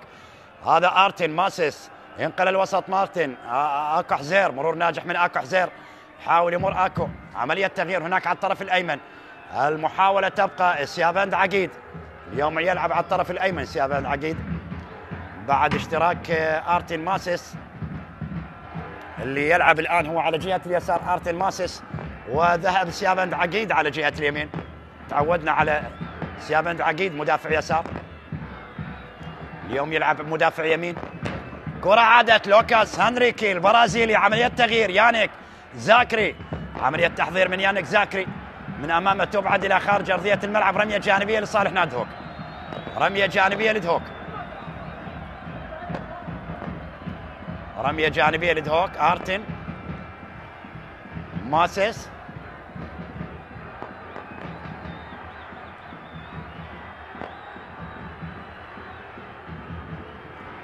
أرتن ماسس داخل منطقة الجزاء، خطيرة ممكن التعادل الآن. حسن عماد حاول، دهوك الآن صقور الجبال، اكو حزير داخل منطقة الجزاء، يدافع الآن لاعبي أربيل، وهذا هارون والعارضة مرت. هارون أحمد يسدد، لكن غيرت مسارها بعد ما اصطدت من مدافع أربيل، والعارضة أيضا، وذهبت إلى خارج الملعب. ركنية لإدهوك. لاحظ هنا الإعادة، هنا المحاولة، واصطدت وذهبت إلى العارضة تماما، وتمنع محاولة خطيرة لدهوك، وهدف أول كان قريب. لاحظ اصطدت بجنكي عمر جنكي، وبالتالي ضاعت الفرصة على دهوك لتعديل النتيجة في هذه اللحظات. ركنية لدهوك، ركنية لصقور الجبال داخل منطقة الجزاء. القلعة الصفراء الإمبراطور أربيل، والدفاع أمام محاولات دهوك في هذه اللحظات. وهنا الرأسية لكن حلوة لعلي حسين جولي، علي حسين جولي حارس المرمى لأربيل. علي حسين جولي حارس المرمى لأربيل.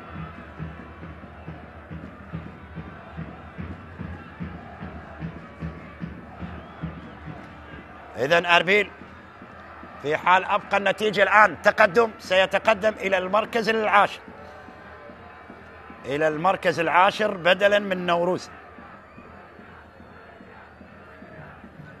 أربيل سيتقدم إلى المركز العاشر، يتساوى بنفس الرصيد مع فريق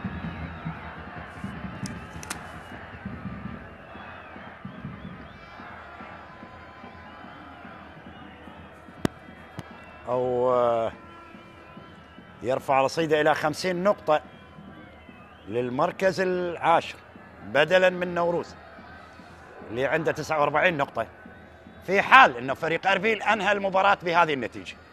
هذا سمير بابو.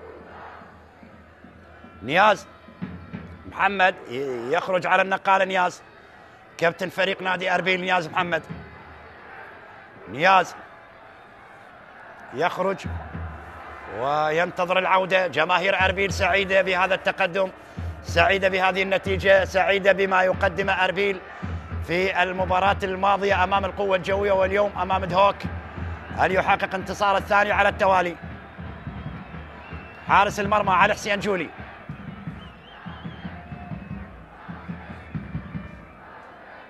يتألق أربيل لغاية الآن أمام الصقور، أمام الصقر الجوي وأمام الصقر الجبل. كرة عالية للأمام، بعاد من دفاعات دهوك. هل تستمر معاناة دهوك للمباراة الثامنة على التوالي؟ عدم تحقيق الانتصار، خسر في 4 وتعادل في 3. هل ستكون خسارة جديدة؟ هنا خطأ لصالح نادي دهوك، ركلة حرة مباشرة. الدولي سالم عامر يشير إلى وجود خطأ، هذا حسن عماد مدرب أمير. رفشان مدرب فريق نادي دهوك، خطأ لدهوك، ركلة حرة مباشرة لدهوك. لاحظ هذا الصراع الموجود. حسن عماد في منتصف الملعب، المساعد الأول حيدر عبد الحسن. كرة داخل منطقة الجزاء، لكن خروج أيضا لحارس المرمى علي حسين جولي، حارس المرمى لأربيل. يؤمن على هذه الكرة علي حسين جولي، باليد من علي حسين جولي، جهة اليسار لأربيل، محاولة تستمر، عملية تمرير أركان، كرة ممتازة لأربيل، عملية الهجوم والتحضير الأمام خطيرة الآن. أربيل ممكن ثاني، ممكن ثاني، ممكن ثاني، ممكن ثاني، ثاني ثاني ثاني ثاني ثاني، وهدف ثاني لأربيل، هدف ثاني لأربيل، هدف ثاني لأربيل. لكن يبدو لي راية، يبدو لي راية، يبدو لي راية، حالة تسلل، حالة تسلل. هل هناك حالة تسلل؟ هل هناك حالة تسلل أم يعتمد الهدف بجملة تكتيكية جميلة للاعبي أربيل؟ لاحظ الإعادة، لاحظ هنا التمريرة، هنا التحضير، هنا المحاولة، هنا اللقطة من زاوية أخرى، ولاحظ التمريرة بشكل ممتاز. وأيضا هل وفاق المتقدم يضعها في المرمى، لكن الراية تأتي من حيدر عبد الحسن لتشير إلى وجود حالة تسلل. حالة تسلل، حالة تسلل أربيل، والشوط الثاني مختلف تماما. ننتظر القرار. هل يعتمد الهدف؟ هل يعتمد الهدف؟ هل وفاق اللي عنده هدفين على القوة الجوية وعلى النفط، على القوة الجوية وعلى النفط، هل يعتمد الهدف؟ هل هناك تسلل؟ ننتظر القرار من الدولي سالم عامر. سالم عامر ما اعتقد ذهب لان حاله تسلل، ما اعتقد انه حكى المباراه يذهب الى تقنيه الفار في حاله تسلل. اذا ركله حره غير مباشره، حاله تسلل، يلغى الهدف، يلغى الهدف، وتبقى النتيجه تقدم اربيل بهدف لا شيء. سجل الهدف من ركله جزاء عن طريق اللاعب مصطفى قابيل. كره النقل الوسط اربيل في الشوط الثاني مختلف. اربيل رغم التغييرات اللي اجراها مدرب دهوك لكن لم يتغير شيء بالنسبه لفريق دهوك.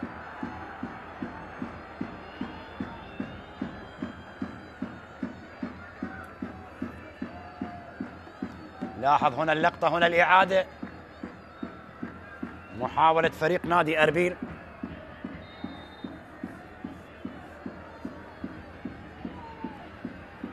اللقطة والمحاولة، عملية تمرير الآن لأربيل قريبة لمنطقة جزاء دهوك. أربيل أيضا يقدم أداء جيد من خلال الشوط الثاني، كان في الشوط الأول هو أفضلية حققها على حساب دهوك. هذا نياز محمد ينقلها للوسط، نياز محمد، عملية الهجوم لا زالت قائمة، وأربيل ممكن للثاني لكن علي يطيح بالكرة بعيدة عن المرمى، بعيدة عن مرمى دهوك، بعيدة عن مرمى دهوك. علي رحيم خارج أرضية الملعب. حيدر عبد الحسن الحكم المساعد الأول الدولي. لاحظ هنا الإعادة ولقطة الهدف الملغى لفريق نادي أربيل. لاحظ هذا المرور اللي كان عن طريق اللاعب روى يوسف اللي هيئها لي هذا وفاق. لاحظ الإشارة من المدرب سمير بابو بالعقل. عملية التمرير، هجوم الآن يانيك زاكري ياخذ الجانب الأيمن لفريق دهوك، بعد من أمام يانيك زاكري إلى خارج أرضية الملعب، رمية جانبية لدهوك من الجهة البعيدة عن طريق هاليسون فرنانديز. هاليسون فرنانديز واعتراض من يانيك زاكري. اليوم عصبي جدا يانيك زاكري، كثيرا ما تدخل مع القرارات التحكيمية، مع الحكم الوسط، مع المساعدين. رمية جانبية أركان أمير مدافع اليسار لأربيل لهولير.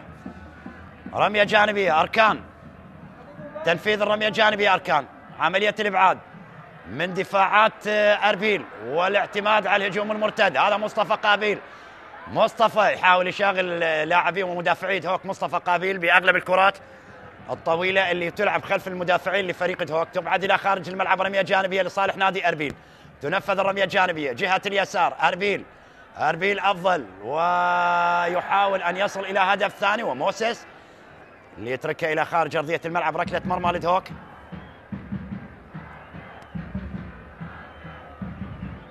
أحمد بشار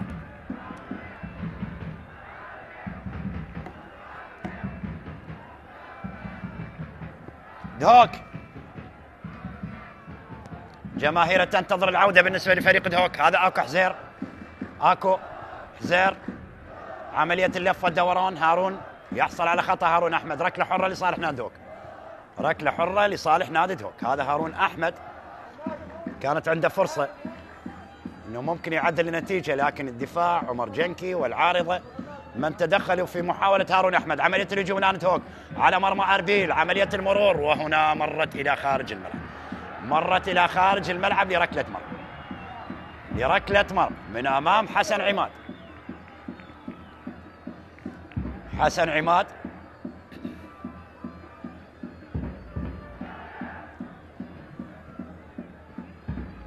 لاحظ هنا الإعادة كان القرار إلى ركلة مرمى. ركلة مرمى لأربيل. حارس علي حسين جولي على تنفيذ ركلة المرمى. علي حسين جولي، كرة عالية من علي. حارس مرمى أربيل. عادة الوسط موسيس، عملية تغيير اللعب هناك على الطرف الأيمن. المحاولة تبقى قائمة. حسن عماد يحاول التمرير الأمام إلى كريم درويش اللبناني، يحاول أن يمر كريم درويش. كريم درويش عنده 5 أهداف. كريم درويش اللبناني سجل في مرمى كربلاء وزاخو والقرمة ونفط البصرة ونادي القاسم. ونادي القاسم. دهوك أبرز الغائبين بيتر جورجيس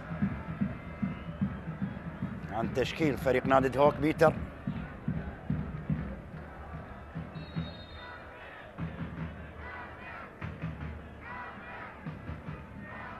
صاحب ال8 أهداف مع فريق دهوك. يوسف بن سودة أيضا التونسي من جانب فريق نادي أربيل ابتعد، هو الهداف لفريق نادي أربيل ب11 هدف. يوسف بن سودة. يعني غيابات كثيرة عن الفريقين في هذه القمة الكبيرة في ديربي الشمال. المحاولة تبقى عن طريق هالو، يعيدها إلى نياز محمد. لاعبي ومدافعي فريق نادي دهوك. هالو، نياز، حلوة التمريرة لفريق أربيل داخل منطقة الجزاء، خطيرة ممكن ثاني. عملية الإبعاد من سيابند عقيد مدافع يمين فريق نادي دهوك. المحاولة تستمر. أركان يسدد من بعيد لكن تصطد. هذا باشانج عبد الله يحاول يمر باشانج. عملية الهجوم الآن لدهوك. باشانج حاول المرور. باشانج عبد الله 6 أهداف لباشانج عبد الله خلال هذا الموسم. باشانج عبد الله مع فريق دهوك سجل على نفط البصرة والجوية وكربلاء والحدود وديالى وزاخ. وهذا يانيك زاكر. يانيك زاكر. لاحظ الدخول من هاليسون فرنانديز اللاعب البرازيلي يرتكب خطأ على الإيفواري. يانيك زاكري مع وجود ركلة حرة لصالح نادي دهوك. كريم درويش. درويش يلعبها لكن تصطد لتعود الآن مرتدة. اصطدت بروى. عادت للحارس أحمد بشار. كرة عالية من أحمد بشار. عملية الهجوم لدهوك. المحاولة تستمر. هل يعدل دهوك؟ هل يضاعف النتيجة أربيل؟ نترقب ونشاهد اللقطات الموجودة في الشوط الثاني، اللحظات اللي من الممكن أن تسعد جماهير أحد الفريقين. ولحد الآن جماهير أربيل هي السعيدة بهذا التقدم أمام أنظار المدرب الحزين اللي لم يحقق أي انتصار لغاية الآن، المدرب أمير أزرف شام. كرة النقل لأربيل. مصطفى قابيل صاحب هدف المباراة الوحيد. هناك خطأ لصالح نادي أربيل. ركلة حرة مباشرة لأربيل.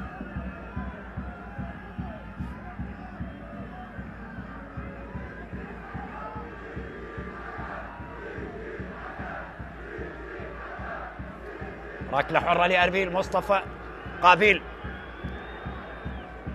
بالسلامة لمصطفى قابيل. ركلة حرة لصالح نادي أربيل.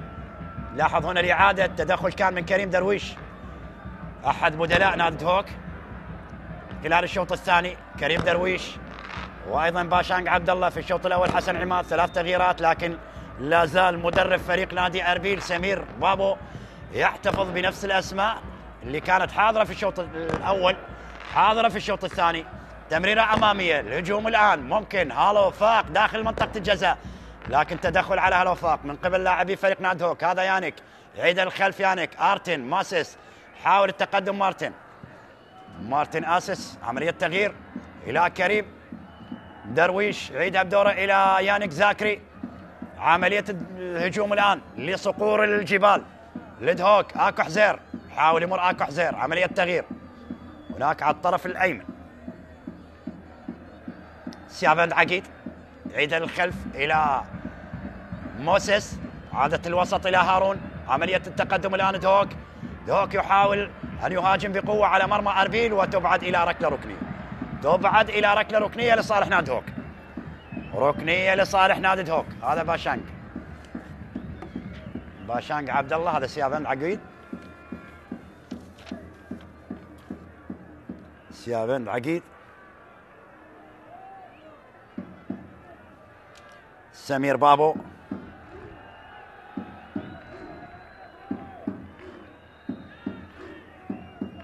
إذن أربيل بهذه النتيجة إلى المركز العاشر. ركنية الآن لصالح نادي أربيل داخل منطقة الجزاء، ممكن إدهوك يعدل لكن مرت إلى الخارج، مرت إلى الخارج. حكم المباراة يشير إلى ركلة مرمى. نياز محمد طالبون بركنية أخرى لكن القرار يأتي إلى ركلة مرمى. السلام إن شاء الله لعلي رحيم. هذه الركنية مع تقدم باشانغ موسيس لكن مرت بعيدة إلى خارج أرضية الملعب لركلة مرمى لصالح نادي أربيل. كانت عن طريق موسيس البرازيلي، موسيس البرازيلي.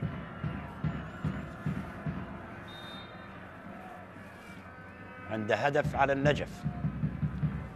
موسيس. كرة تعود لدفاعات إدهوك، عملية تمرير الأمام، ضغط من كريم درويش، مر الكرة إلى حسن عماد جهة اليمين، يحاول يمر حسن، هناك خطأ لصالح نادهوك. ركلة حرة لصالح نادهوك، ركلة حرة وبطاقة صفراء على أركان أمير. بالسلامة لحسن عماد.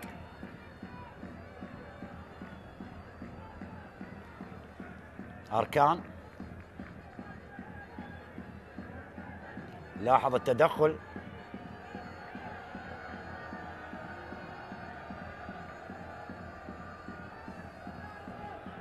على حسن عماد من قبل أركان أمير، وركلة حرة لصالح نادهوك.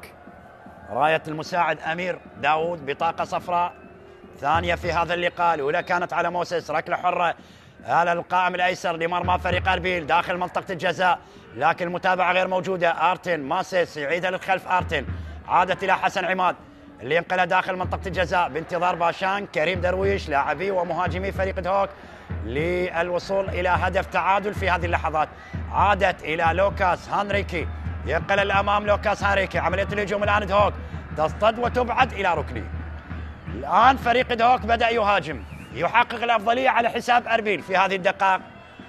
في هذه الدقائق الآن دهوك يحقق الأفضلية على حساب أربيل، يحاول أن يعدل النتيجة. هاليسون واضح في الصورة، لاعب ومدافع فريق نادي أربيل. ركنية على القائم الأيسر، محاولة لإدهوك، تنفذ الركنية. آكو حزير داخل منطقة الجزاء، بعاد من علي حسين جولي حارس مرمى أربيل. تعود لحسن عماد. حسن عماد المحاولة تستمر، ممكن التسديد من لوكاس وتبعد إلى ركنية، تبعد إلى ركنية هذه المرة من الجهة القريبة. لا حديث لا كلام. سالم عامر مع لاعبي فريق دهوك لوكاس وحسن عماد. المدرب أمير أزرفشان هل يغير على مستوى التشكيل؟ لا زال عنده ورقتين متبقية للمدرب لكن سمير بابو يحتفظ بأوراق الخمس لغاية الآن. محاولة التعديل ويانيك زاكري مرت على يانيك زاكري. يا زاكري كان ممكن هدف تعادل لدهوك لكن مرت بهذه الطريقة الغريبة العجيبة من يانيك زاكري. يواجه المرمى، كان يعتقد لاعبي أربيل أن يانيك زاكري متسلل. لاحظ هنا الإعادة واعتقد ما كان متسلل يانيك زاكري، ما كان متسلل يانيك زاكري. اعتقد كان في التغطية أركان كان في التغطية، ويانيك زاكري حاول أن يلعبها مقصية لكن مرت على يانيك زاكري. كان ممكن يعدل من خلال النتيجة في هذه اللحظات وتعود المباراة إلى نقطة البداية، لكن يبقى التقدم لأربيل لغاية الآن بهدف لا شيء. مصطفى قابيل هو من وضع أربيل بهدف عن طريق ركلة جزاء في الدقيقة 50، الدقائق الخمسة الأولى من بداية الشوط الثاني. مصطفى قابيل هو من سجل لأربيل. جيلان لقمان، خطأ لدهوك، ينفذ الخطأ. عملية تمرير الأمام، محاولة تستمر لدهوك عن طريق الجانب الأيمن ولا زالت داخل أرضية الملعب. ممكن تعادل. كريم درويش ممكن يعدل فريق دهوك وهدف التعادل. جول لدهوك، هدف تعادل لدهوك. جاءت الفرحة لجماهير دهوك لجماهير دهوك. ومحمد صالح اليوم على دكة البدلاء. سعيد هو الآخر بهذا الهدف، وكريم درويش البديل يسجل هدف تعادل. هدف تعادل. محمد صالح يتلقى بطاقة صفراء وهو على دكة البدلاء. الحارس الأساسي لفريق دهوك الآن كريم درويش عمل الصعب وسجل لفريق نادي دهوك هدف تعادل في مرمى أربيل. 1-1 النتيجة الآن. 1-1 النتيجة الآن. يعدل فريق دهوك في مرمى أربيل كريم درويش، لكن عمل كبير من حسن عماد اللي انطلق بسرعة وهيأ كرة قريبة لمنطقة الجزاء. لاحظ هنا الإعادة، هذه تمريرة حسن عماد اللي هيأها بهذه الطريقة كريم درويش، وسدد بيسرى على يسار حارس المرمى علي حسين جولي ليسجل هدف تعادل لفريق دهوك. 1-1 النتيجة الآن. كريم درويش وسادس أهدافه مع دهوك. لاحظ الإعادة، حسن عماد بهذه الطريقة هياها، استقبلها بهذه الطريقة كريم درويش وسدد بيسراه على يسار حارس المرمى علي حسين جولي من تحت أقدام اللاعب عمر جنكي، ومرت إلى الشباك. مرت إلى الشباك ليتعادل دهوك في هذه اللحظات. 1-1 الديربي. الآن سيشتعل الديربي. عملية الهجوم الآن أربيل. سنأخذ مباراة مختلفة في هذه اللحظات. الإثارة حضرت من خلال الشوط الثاني، ما كانت حاضرة في الشوط الأول. الإثارة ما بين الفريقين دهوك وأربيل. دهوك وأربيل ما كانت حاضرة الإثارة. كريم درويش دقيقة 72 يعدل النتيجة ويسجل سادس أهدافه في دورينا خلال هذا الموسم مع فريق دهوك. ركلة مرمى لصالح نادي دهوك. أحمد بشار. انتقلت الفرحة من مدرجات أربيل إلى مدرجات دهوك. سجل أربيل وكانت الفرحة لجماهير أربيل، وسجل دهوك الآن الفرحة على المدرجات لجماهير دهوك. كرة الوسط مصطفى قابيل، ضاعت على مصطفى قابيل، تعود للوسط إلى يانيك زاكري. يانيك زاكري. يانيك اللاعب الإيفواري عيد للخلف. آكو حزير إلى يانيك من جديد. كرة يتناقل لاعبي فريق دهوك عن طريق الوسط. آكو حزير، الله على المهارة والمرور للاعب آكو حزير. طبعا ايضا غياب لزانا عادل من فتره، ايضا لاعب وسط ممتاز مع فريق دهوك.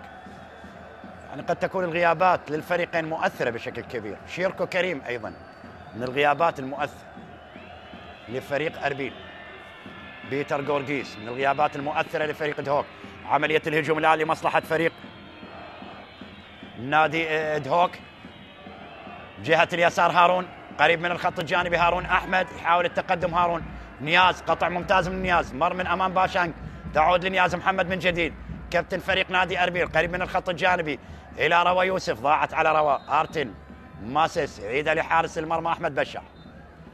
عيدها لحارس المرمى احمد بشار.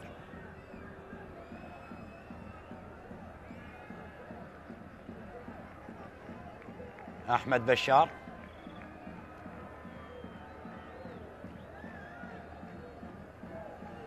قد نشهد تغييرات لمدرب أربيل في هذه اللحظات. من سيدخل الآن؟ هل هو سفين منصور؟ الآن سيغير إن شاء الله بالسلامة لروى. روى يوسف. هذا جمهور دهوك، جمهور صقور الجبال، سعداء بهدف التعادل رغم المعاناة، رغم الانتكاسات في الجولات الأخيرة. وهذا أركان أمير يغادر. من هو اللي اشترك الآن مع تشكيل فريق نادي أربيل؟ هذا هيلغورد قيس.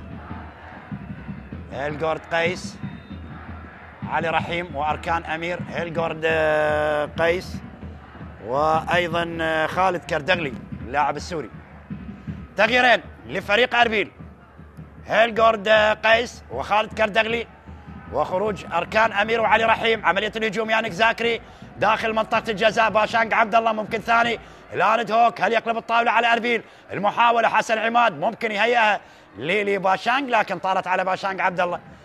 كانت قريبة لباشانج عبد الله، لكن تدخل دفاع أربيل وإبعاد كرة لاعبي دهوك.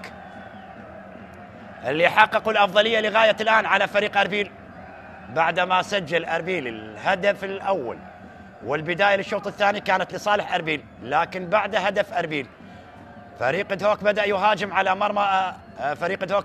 على مرمى أربيل، واستطاع أن يسجل التعادل ويحاول أن يسجل هدف آخر ويقلب الطاولة على فريق نادي أربيل. رمية جانبية لصالح نادي دهوك من الجهة البعيدة، هاليسون فرنانديز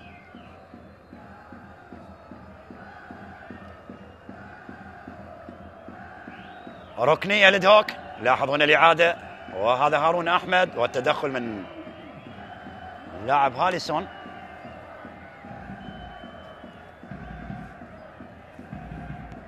ركلة حرة لصالح نادي دهوك. صقور الجبال هل تحلق بنقاط المباراة؟ هل تحلق صقور الجبال ونسيان الجولات السبعة الماضية بالنسبة لفريق دهوك، والانتصار بعد انتظار لفريق دهوك، وعلى فريق دائما ما يكون اللقاءات أمامه صعبة جدا هو فريق نادي أربيل. إلى ركلة مرمى لصالح نادي أربيل، هذا آرتين ماسيس مدافع لفريق دهوك. ينفذ الخطأ لصالح نادي أربيل، عادة الوسط، المحاولة تستمر وهناك دفع وخطأ. خطأ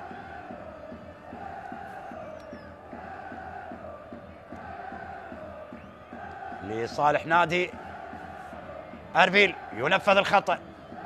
دفاعات أربيل، عملية تمرير في المنتصف، ممكن بحث عن هالو فاق وأيضا اللاعب مصطفى قابيل. اليوم مدرب أربيل يعطي واجبات هجومية لهالو فاق عن طريق جهة اليمين، واجبات هجومية، وشاهدناه في أكثر من لقطة يتواجد داخل منطقة الجزاء لدهوك، سجل هدف لكن ألغي الهدف بداعي التسلل. هذا الحديث عن اللاعب هالو فاق. المحاولة الآن لدهوك عن طريق الجانب الأيمن حسن عماد اللي يتحرك بشكل ممتاز عن طريق الجانب الأيمن حسن عماد. والمدرب أمير أزرفشان غير على مستوى مراكز اللاعبين، يعني كان يلعب على اليمين يانك زاكري، لكن الآن غير يانك زاكري على اليسار وحسن عماد على اليمين، وإلى ركلة ركنية لصالح نادي أربيل. آرتين ماسيس يطالب بركلة مرمى، لكن القرار يأتي لوجود ركنية لأربيل. هذا هو يانك زاكري، يانك زاكري، ركنية الآن لأربيل. هل يعود ويسجل من جديد أربيل في هذه اللحظات؟ إن شاء الله بالسلامة لهارون أحمد اللاعب المميز. هالو فاق على التنفيذ الركنية على القائم الأيسر لمرمى دهوك، تنفذ أربيل، هل يستطيع التسجيل؟ المحاولة تبعد من دفاعات دهوك، لا زالت قائمة لأربيل. أكثر من لاعب متراجع للخلف بالنسبة للاعبي دهوك، كل لاعبي دهوك متراجعين أمام محاولة أربيل داخل منطقة الجزاء وإلى خارج الملعب لركلة ركنية. ركلة ركنية 80 دقيقة. يا من تتابع وتشاهد قنوات شبكة الإعلام العراقي، 10 دقائق هي من تفصلنا عن نهاية المباراة والوقت اللي يضيفه حكم اللقاء الدولي سالم عامر للقاء الديربي الشمالي ما بين دهوك وأربيل، الديربي الأشهر في شمالنا الحبيب داخل منطقة الجزاء. تبقى المحاولة، عملية الإبعاد، هارون أحمد، هارون إلى آكو حزير، هجوم مرتد الآن لدهوك، لكن التغطية موجودة والإبعاد موجود، وإلى خارج الملعب إلى رمية جانبية لصالح دهوك من الجهة البعيدة. رمية جانبية لدهوك من الجهة البعيدة، رمية جانبية لدهوك، رمية جانبية.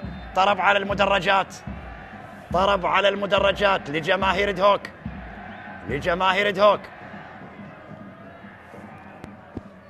والصمت يطبق على المدرجات مؤازري ومناصري فريق نادي أربيل. هذا أحمد بشار حارس المرمى لدهوك، وعملية الإبعاد، عملية الإبعاد في المنتصف. كريم درويش، كريم يشترك يسجل بديل ناجح مع فريق دهوك. أعاد دهوك إلى نقطة البداية بتسجيل هدف التعادل. روى يوسف، هذا شيركو، هذا شيركو غياب لأكثر من مباراة، الآن يعود من جديد، يشترك الآن بديلا لجلال لقمان. تغيير آخر، تغيير ثالث للمدرب سمير بابو مدرب فريق نادي أربيل. شيركو كريم يشترك بثالث تغييرات لأربيل. كرة الوسط، موسيس، لوكاس، هانريكي، محاولة تمرير الوسط إلى كريم درويش، المحاولة تستمر، هجوم الآن، حسن عماد خطيرة، الآن دهوك ممكن ثاني لكن مرت إلى الخارج وتصبح ركلة ركنية لصالح نادي دهوك. ركلة ركنية، هذا خالد كردغلي اللاعب السوري، سبق وأن لعب لنفط الوسط عندما كان نفط الوسط في دوري الكبار، لكن الآن نفط الوسط يلعب في الدوري الممتاز العراقي. باشانق عبد الله اللي اشترك الآن في مطلع الشوط الثاني. باشانق عبد الله يحاول هو أيضا أن يسجل كما سجل زميله كريم درويش. ركنية على القائم الأيسر لمرمى فريق نادي أربيل ودهوك. لاحظ 6 لاعبين بقمصان زرقاء داخل منطقة جزاء أربيل، ومرت على موسيس إلى خارج الملعب. مرت على موسيس إلى خارج الملعب، ركلة مرمى. حسين علي جولي، حسين علي جولي على التنفيذ لركلة المرمى. حسين علي جولي، عملية تغيير اللعب لجهة اليسار، المحاولة تستمر، تعود للوسط لنادي أربيل. أربيل، روى يوسف، يانيك زاكري، يانيك زاكري حاول عملية اللف والدوران. يانيك زاكري، يانيك انقل الوسط إلى آرتن ماسيس. حكم المباراة يعطي مبدأ إتاحة الفرصة. قرار ممتاز من حكم اللقاء الدولي سالم عامر. محاولة تبقى لدهوك داخل منطقة الجزاء، ضاعت ضاعت على دهوك، ضاعت على دهوك. فرصة تسجيل هدف ثاني، فرصة تسجيل هدف ثاني. كريم درويش بطريقة غريبة يضيعها كريم درويش بهذه الطريقة، ويضيع فرصة تسجيل هدف ثاني لدهوك في مرمى أربيل في هذه اللحظات. فرصة ضايعة لدهوك، كان ممكن يضاعف النتيجة بهدف آخر ويقلب الطاولة على أربيل. لاحظ هنا الإعادة والتمرير من آكو حزير. لاحظ الإعادة آكو حزير اللي هيأها داخل منطقة الجزاء دون رقابة من دفاعات فريق نادي أربيل، ويواجه المرمى، وحتى حارس المرمى علي حسين جولي وقف متفرجا لرأسية اللاعب كريم درويش، واعتلت العارضة بسنتيمترات قليلة، وكريم درويش يضيع على فريقه هدف ثاني لفريق دهوك. محاولة لأربيل،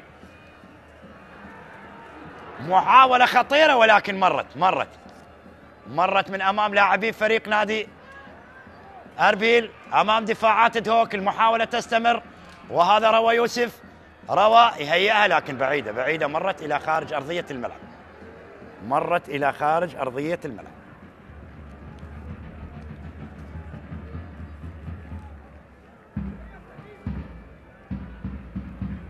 هذا اللاعب اللي اشترك بديل هيلغورد قيس، هيلغورد قيس أيضا لاعب منتخبنا الشبابي. هيلغورد قيس، يانيك زاكري، يانيك يعيد الوسط إلى آكو حزير. عملية التغيير من آكو حزير هناك على الجهة البعيدة، يعني بعد هدف أربيل دهوك تحسن أداء. هذا هيلغورد قيس اللي كان في تدخل مع آرتن موسيس. عائدة لحارس المرمى علي حسين جولي، كرة طويلة من علي حسين جولي. هجوم الآن ممكن يفعلها مصطفى قابيل، لكن اصطدت بدفاعات فريق نادي دهوك، وعملية الإبعاد من موسيس إلى خارج الملعب لرمية جانبية لأربيل. الشوط الثاني أجمل أفضل. هذا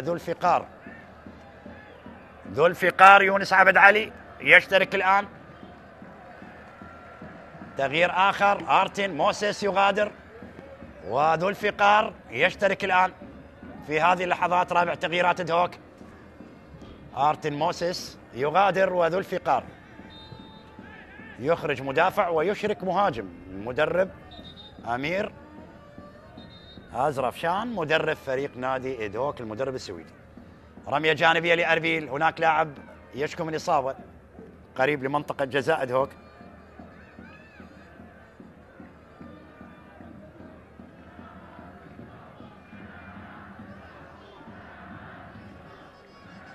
شاء الله بالسلامة لمصطفى قابيل، ما نتمنى يعني قد يغادر مصطفى قابيل، قد يترك المباراة مصطفى قابيل في هذه اللحظات. يبدو أن الإصابة قوية، لكن إن شاء الله بالسلامة. لاعب مهم، لاعب مميز، لاعب أيضا لمنتخباتنا الوطنية إن شاء الله إلى مستقبل، قد يكون مع منتخبنا الأولمبي مع عماد محمد، اللي يعرف الكثير عن هذا اللاعب مدرب منتخبنا الأولمبي عماد محمد. وهنا لاعب جديد يشترك هو مؤيد صفاء بديلا لمصطفى قابيل. إذا مؤيد صفاء مع أربيل، ثالث التغييرات، وأربع تغييرات لدهوك. مع التغييرات تغيرت نتيجة المباراة، أصبحت 1-1 بعد ما تركنا الشوط الأول بدون أهداف. عملية الهجوم الآن ممكن يفعلها أربيل ويسجل هدف ثاني، وهنا خطأ يشير لحكم اللقاء الدولي سالم عامر مع وجود ركلة حرة وبطاقة صفراء وحمراء على هارون أحمد. حمراء على هارون أحمد، البطاقة الصفراء الثانية على هارون أحمد، وبعد ذلك تأتي البطاقة الحمراء. بطاقة حمراء على هارون أحمد. حكم اللقاء الدولي سالم عامر. سالم عامر يشير بطاقة صفراء ثانية لهارون أحمد وبطاقة حمراء. حالة الطرد تحصل الآن لفريق دهوك. لاحظ، أتمنى إن شاء الله من لاعبي دهوك عدم الدخول مع الحكم في سجال. والآن توترت الأمور وأخذت منعطف آخر وبطاقة صفراء على سيابند عقيد. اهدى يا سيابند، اهدى يا سيابند. الدولي سالم عامر ما عنده يم مرحمي، ما عنده يم مرحمي. شاهدناه في عدة مباريات يوزع البطاقات على حتى على دكة البدلاء.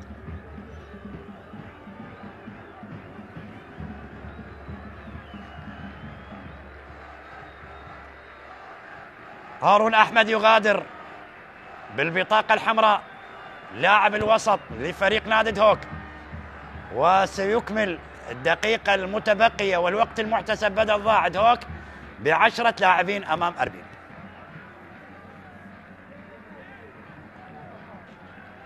لاحظ هنا الإعادة والصراع الموجود ما بين سيفين منصور وهارون أحمد. على أثر حكم المباراة أشار وجود خطأ لأربيل وبطاقة صفراء ثانية لهارون، وعلى أثرها طرد من خلال هذه اللحظات. الآن هالوفاق والتسديدة إلى الخارج. إذن هالوفاق وتسديدة قوية على المرمى إلى خارج أرضية الملعب. حلوة المحاولة كانت من هالوفاق. هالوفاق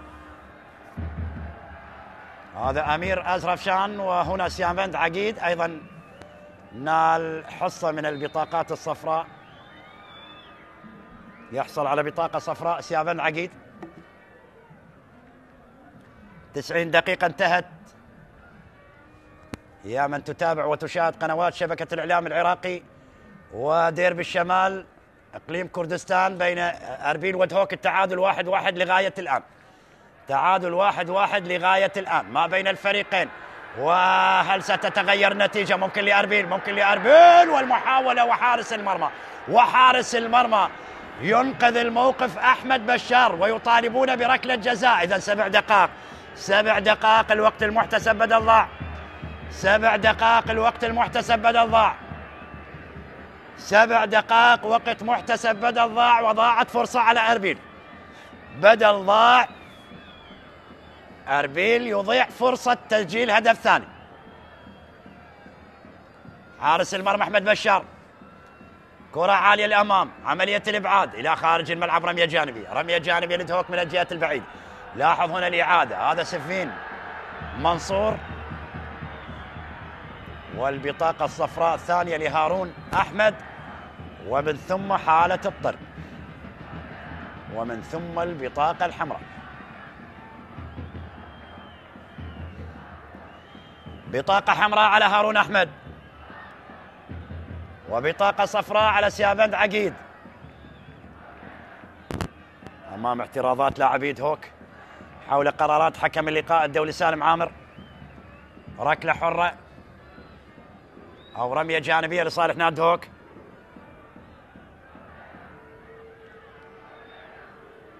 رمية جانبية لدهوك.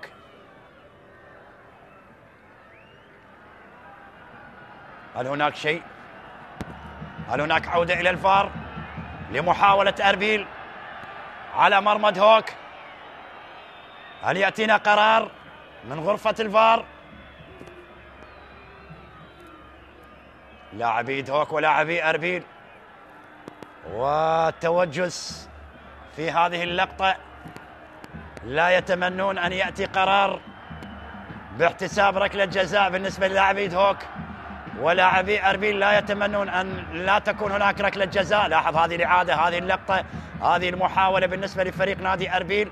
وهنا سفين بينه وبين موسيس موسيس وسفين منصور.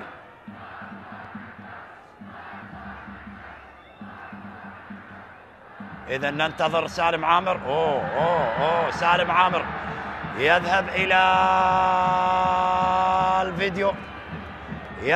الفيديو. سالم عامر، هل هناك ركلة جزاء ثانية؟ وبطاقة صفراء على جاسم حاج. اهدى يا جاسم حاج، مشرف فريق دهوك، هذا واحد من نجوم دهوك ومن أساطير دهوك. جاسم حاجي لاعب منتخبنا الوطني السابق، مشرف فريق دهوك جاسم حاجي، والمدير الإداري أيضا هناك لاعب ونجم. لاحظ هذه اللقطة ودخول اللاعب موسيس على سفين منصور أحد بدلاء أربيل، وننتظر القرار. يعني أدوار كبيرة لجاسم حاجي وخالد مشير مع فريق دهوك، وأيضا عمل كبير من قبل رئيس الهيئة الإدارية الدكتور عبد الله جلال. إدارة محترفة بالنسبة لفريق نادي دهوك. اختيار الأسماء اللي مثلت فريق دهوك خير تمثيل، وحققوا اللقب مع فريق دهوك موسم 2009-2010، كان اللقب الوحيد لفريق دهوك مع الجنرال باسم قاسم. الجنرال باسم قاسم هو من جلب اللقب الوحيد لفريق دهوك موسم 2009-2010 على حساب نادي الطلبة في تلك الفترة. لا زلنا ننتظر القرار، وتأخر حكم المباراة بعض الشيء، تأخر في اتخاذ القرار من قبل الدولي سالم عامر. يعني في غرفة الفار إلى أي نقطة سيتجه، وركلة جزاء لأربيل، وركلة جزاء لأربيل، ركلة جزاء ثانية لأربيل في هذا اللقاء، ركلة جزاء ثانية لأربيل في هذا اللقاء. اللحظات الأخيرة، الوقت المحتسب بدأ ضاع، موسيس يرتكب خطأ وركلة جزاء ثانية لأربيل. لاحظ هنا الإعادة، وموسيس موسيس موسيس موسيس موسيس هو كاد أن يكون في الشوط الأول موسيس خارج حسابات تشكيلة فريق دهوك، لولا أنه أنقذ في اللحظة الأخيرة. ما كان هو كان آخر لاعب عنده بطاقة صفراء بعد التدخل على جيلان لقمان. الآن يتدخل على سفين منصور، وبالتالي ركلة جزاء ثانية لأربيل. واعتقد شيركو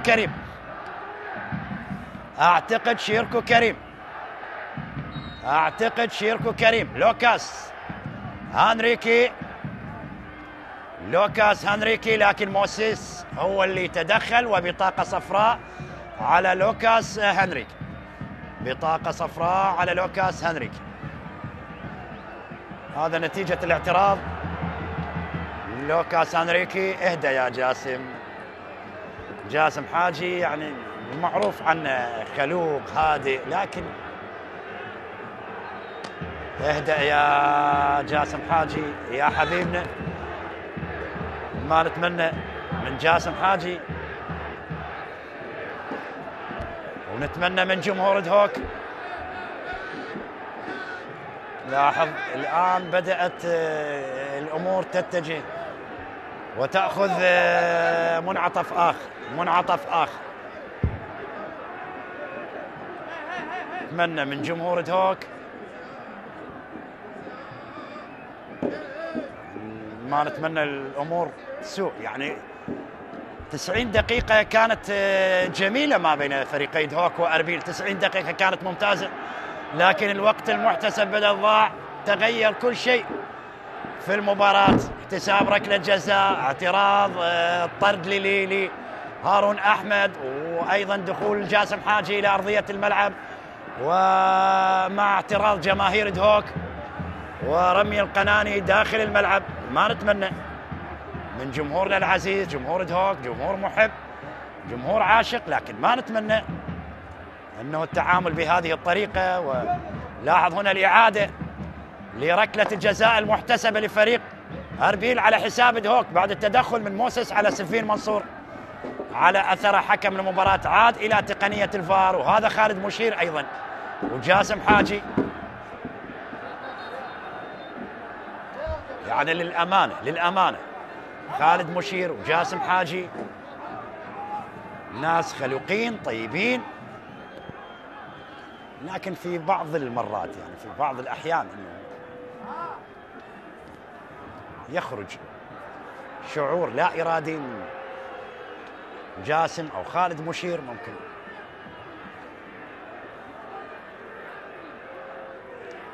أتمنى الهدوء والعودة لأجواء المباراة.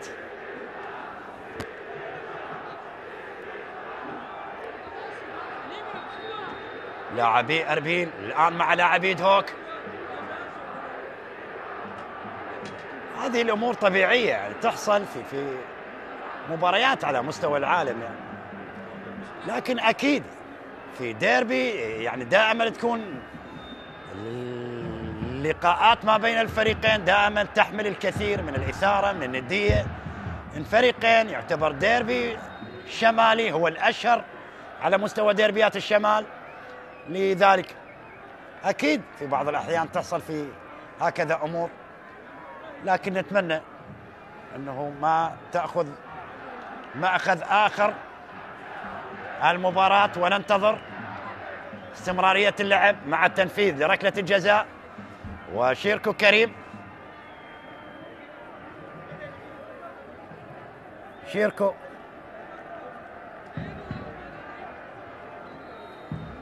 عنده 9 أهداف هذا الموسم مع أربيل. شيركو 9 أهداف على موعد مع تسجيل هدف العاشر. سالم عامر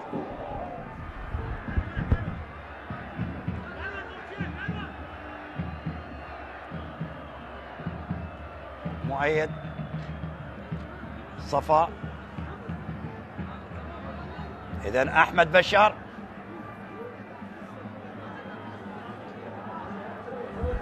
أتمنى أنه يكون هدوء أيضا من حكم المباراة الدولي سالم عامر، لأن بعض الحالات أتمنى نشاهد الابتسامة من حكم المباراة حتى يقلل من نرفزة اللاعبين.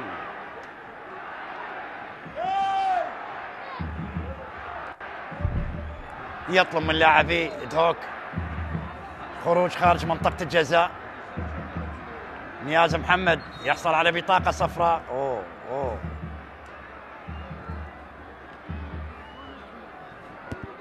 خلاص يعني حكم المباراة اتخذ القرار، لا يمكن التراجع عن القرار. هو عاد إلى الفار وتأكد بنفسه من تقنية الفار، لذلك احتسب ركلة الجزاء. لا داعي لهذا الاعتراض، الأمور جدا طبيعية. يعني الفريقين في مراكز يعني ليست بعيدة لا عن الهبوط ولا عن المراكز المقدمة، لذلك المباراة تحصيل حاصل، مجرد هي تحصيل حاصل. إذن حكم المباراة يطلب من حارس المرمى أحمد بشار العودة.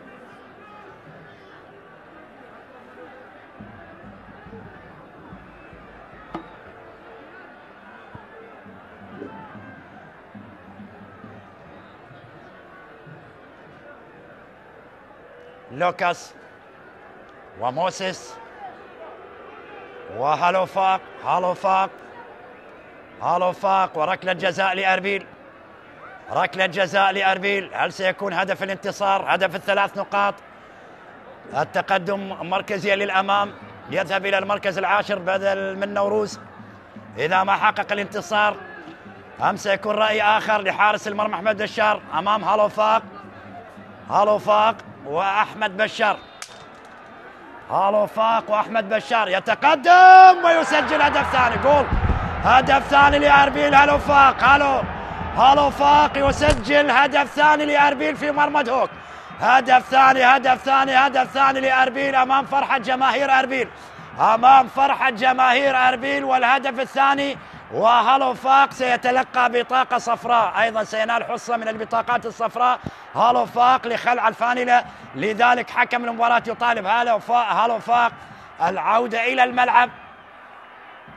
إذن هالوفاق ويرفع قميص لجماهير أربيل بفرحة تسجيل هدف ثاني لأربيل في مرمى دهوك، لتكون النتيجة الآن 2 أربيل هدف لدهوك. 2-1 أصبحت النتيجة الآن. 2-1 أصبحت النتيجة الآن. لاحظ الإعادة وهالوفاق وضعها على يسار حارس المرمى. الأولى كانت ركلة الجزاء الأولى عن طريق مصطفى قابيل على اليمين والحارس على اليسار. هذه المرة الحارس يقف متفرجا لتسديدة اللاعب هالوفاق اللي وضعها في المرمى ليعلن عن تقدم فريق أربيل على حساب دهوك بهدفين مقابل هدف واحد. 2 أربيل هدف لدهوك في ديربي الشمال. رمية جانبية الشوط الثاني، شوط جميل، أهداف 3 جميلة سجلت من خلال الشوط الثاني لصالح أربيل على حساب دهوك. رمية جانبية لصالح دهوك، تنفذ رمية جانبية، عادت إلى حسن عماد يخسر هذه الكرة. عملية الهجوم هيلغورد قيس يلعب كرة أمامية هيلغورد. عملية الهجوم ممكن ثالث لأربيل، خلاص ينهي الأمور على فريق نادي دهوك. عادة الوسط، الله على المرور. أربيل بلاعبيه الصغار بمن حضر فريق أربيل يقدم أداء جميل خلال الشوط الثاني، ودهوك أيضا هو الآخر سنحت له عدة فرص كان ممكن أن يضاعف النتيجة على حساب أربيل، لكن ضاعت الفرص على دهوك وجاءت الفرصة لأربيل ليسجل هدف ثاني من ركلة جزاء ثانية في مرمى دهوك. كرة النقل عن طريق الجانب الأيسر، المحاولة تستمر لمصلحة فريق نادي أربيل. هل يسجل الثالث أربيل؟ يستغل النقص العدد الموجود بعد الطرد لهارون. المحاولة تبقى قائمة وحصار لاعبي أربيل لمرمى فريق دهوك، لكن باشانج المتراجع، باشانج عبد الله حاول عملية اللف والدوران. إذن 14 دقيقة بعد 90. هو أشار ل7 دقائق والآن أيضا مرت 7 دقائق بسبب التوقف اللي حصل والأحداث اللي حصلت بعد احتساب ركلة الجزاء لأربيل على حساب دهوك. كرة النقل هل يفعلها دهوك ويعدل قبل النهاية للمباراة؟ عادت للخلف إلى يانيك زاكري. المحاولة تستمر الآن. دهوك ممكن يعدل في هذه اللحظات، قد تكون الفرصة الأخيرة، لكن إبعاد من دفاعات أربيل. المحاولة تستمر، عادت إلى كريم، ينقل إلى جهة اليسار كريم. المحاولة حسن عماد ومن أمامه تقطع حسن إلى خارج أرضية الملعب لتصبح رمية جانبية لصالح نادي دهوك. رمية جانبية لدهوك.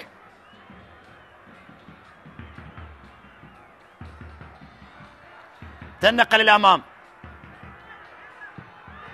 محاولة وعملية التشتيت من قبل لاعبي فريق أربيل، يكسبون بعض الوقت بعض الثواني وانطلاق صافرة النهاية.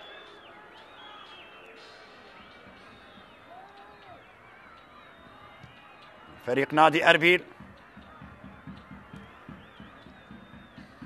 المحاولة تستمر، تعود من جديد. عادت لدفاعات دهوك. اكو حزير. جماهير أربيل تنتظر إطلاق صافرة النهاية، وجماهير دهوك تتمنى أن تستمر حتى يعدل دهوك، لكن الوقت قد لا يسعف فريق دهوك للعودة لأجواء المباراة. هذا علي حسين جولي حارس المرمى لأربيل. علي حسين جولي ينقلها إلى هاليسون. علي حسين جولي كرة عالية لأربيل قريبة الخط الجانبي. المحاولة تستمر لأربيل عن طريق الوسط. عملية الهجوم الآن والضغط، وتبقى المحاولة لأربيل عن طريق الوسط. تعود لجهة اليسار. عملية التمرير. عادة إدهوك عن طريق الوسط، يغير لعب فريق إدهوك. حسن عماد حكم المباراة يشير الاستمرار، يشير الاستمرار حسن أو حكم المباراة. تبقى لمصلحة فريق إدهوك، تستمر المحاولة. وصلنا إلى 17 دقيقة في الوقت المحتسب بدل ضاع، وإدهوك يحاول أن يعدل. هذا باشانج ممكن يعدل، باشانج والحارس علي حسين جولي.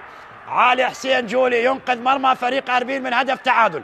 عملية اللف والدوران من باشانج عبد الله اللي حاول أن يضعها في المرمى، لكن حارس المرمى علي حسين جولي أنقذها في اللحظة الأخيرة. أحمد بشار، مر أحمد بشار. عادة الوسط الآن لمصلحة فريق إدهوك، والمحاولة تستمر وإبعاد من دفاعات نادي أربيل. هذا يانيك زاكري. يانيك تعود لأربيل. هل هناك هدف ثالث؟ هل هناك هدف ثالث؟ هل هناك هدف ثالث؟ أربيل ممكن يسجل هدف ثالث. خلاص خلاص خلاص خلاص أربيل، وضاعت على أربيل، وضاعت على أربيل. عادة لإدهوك، عادة لإدهوك، عادة لفريق إدهوك. المحاولة تستمر وعملية التمرير اللي تصل لحارس المرمى علي حسين جولي. علي حسين جولي حارس المرمى لأربيل، حارس المرمى لأربيل. علي حسين جولي.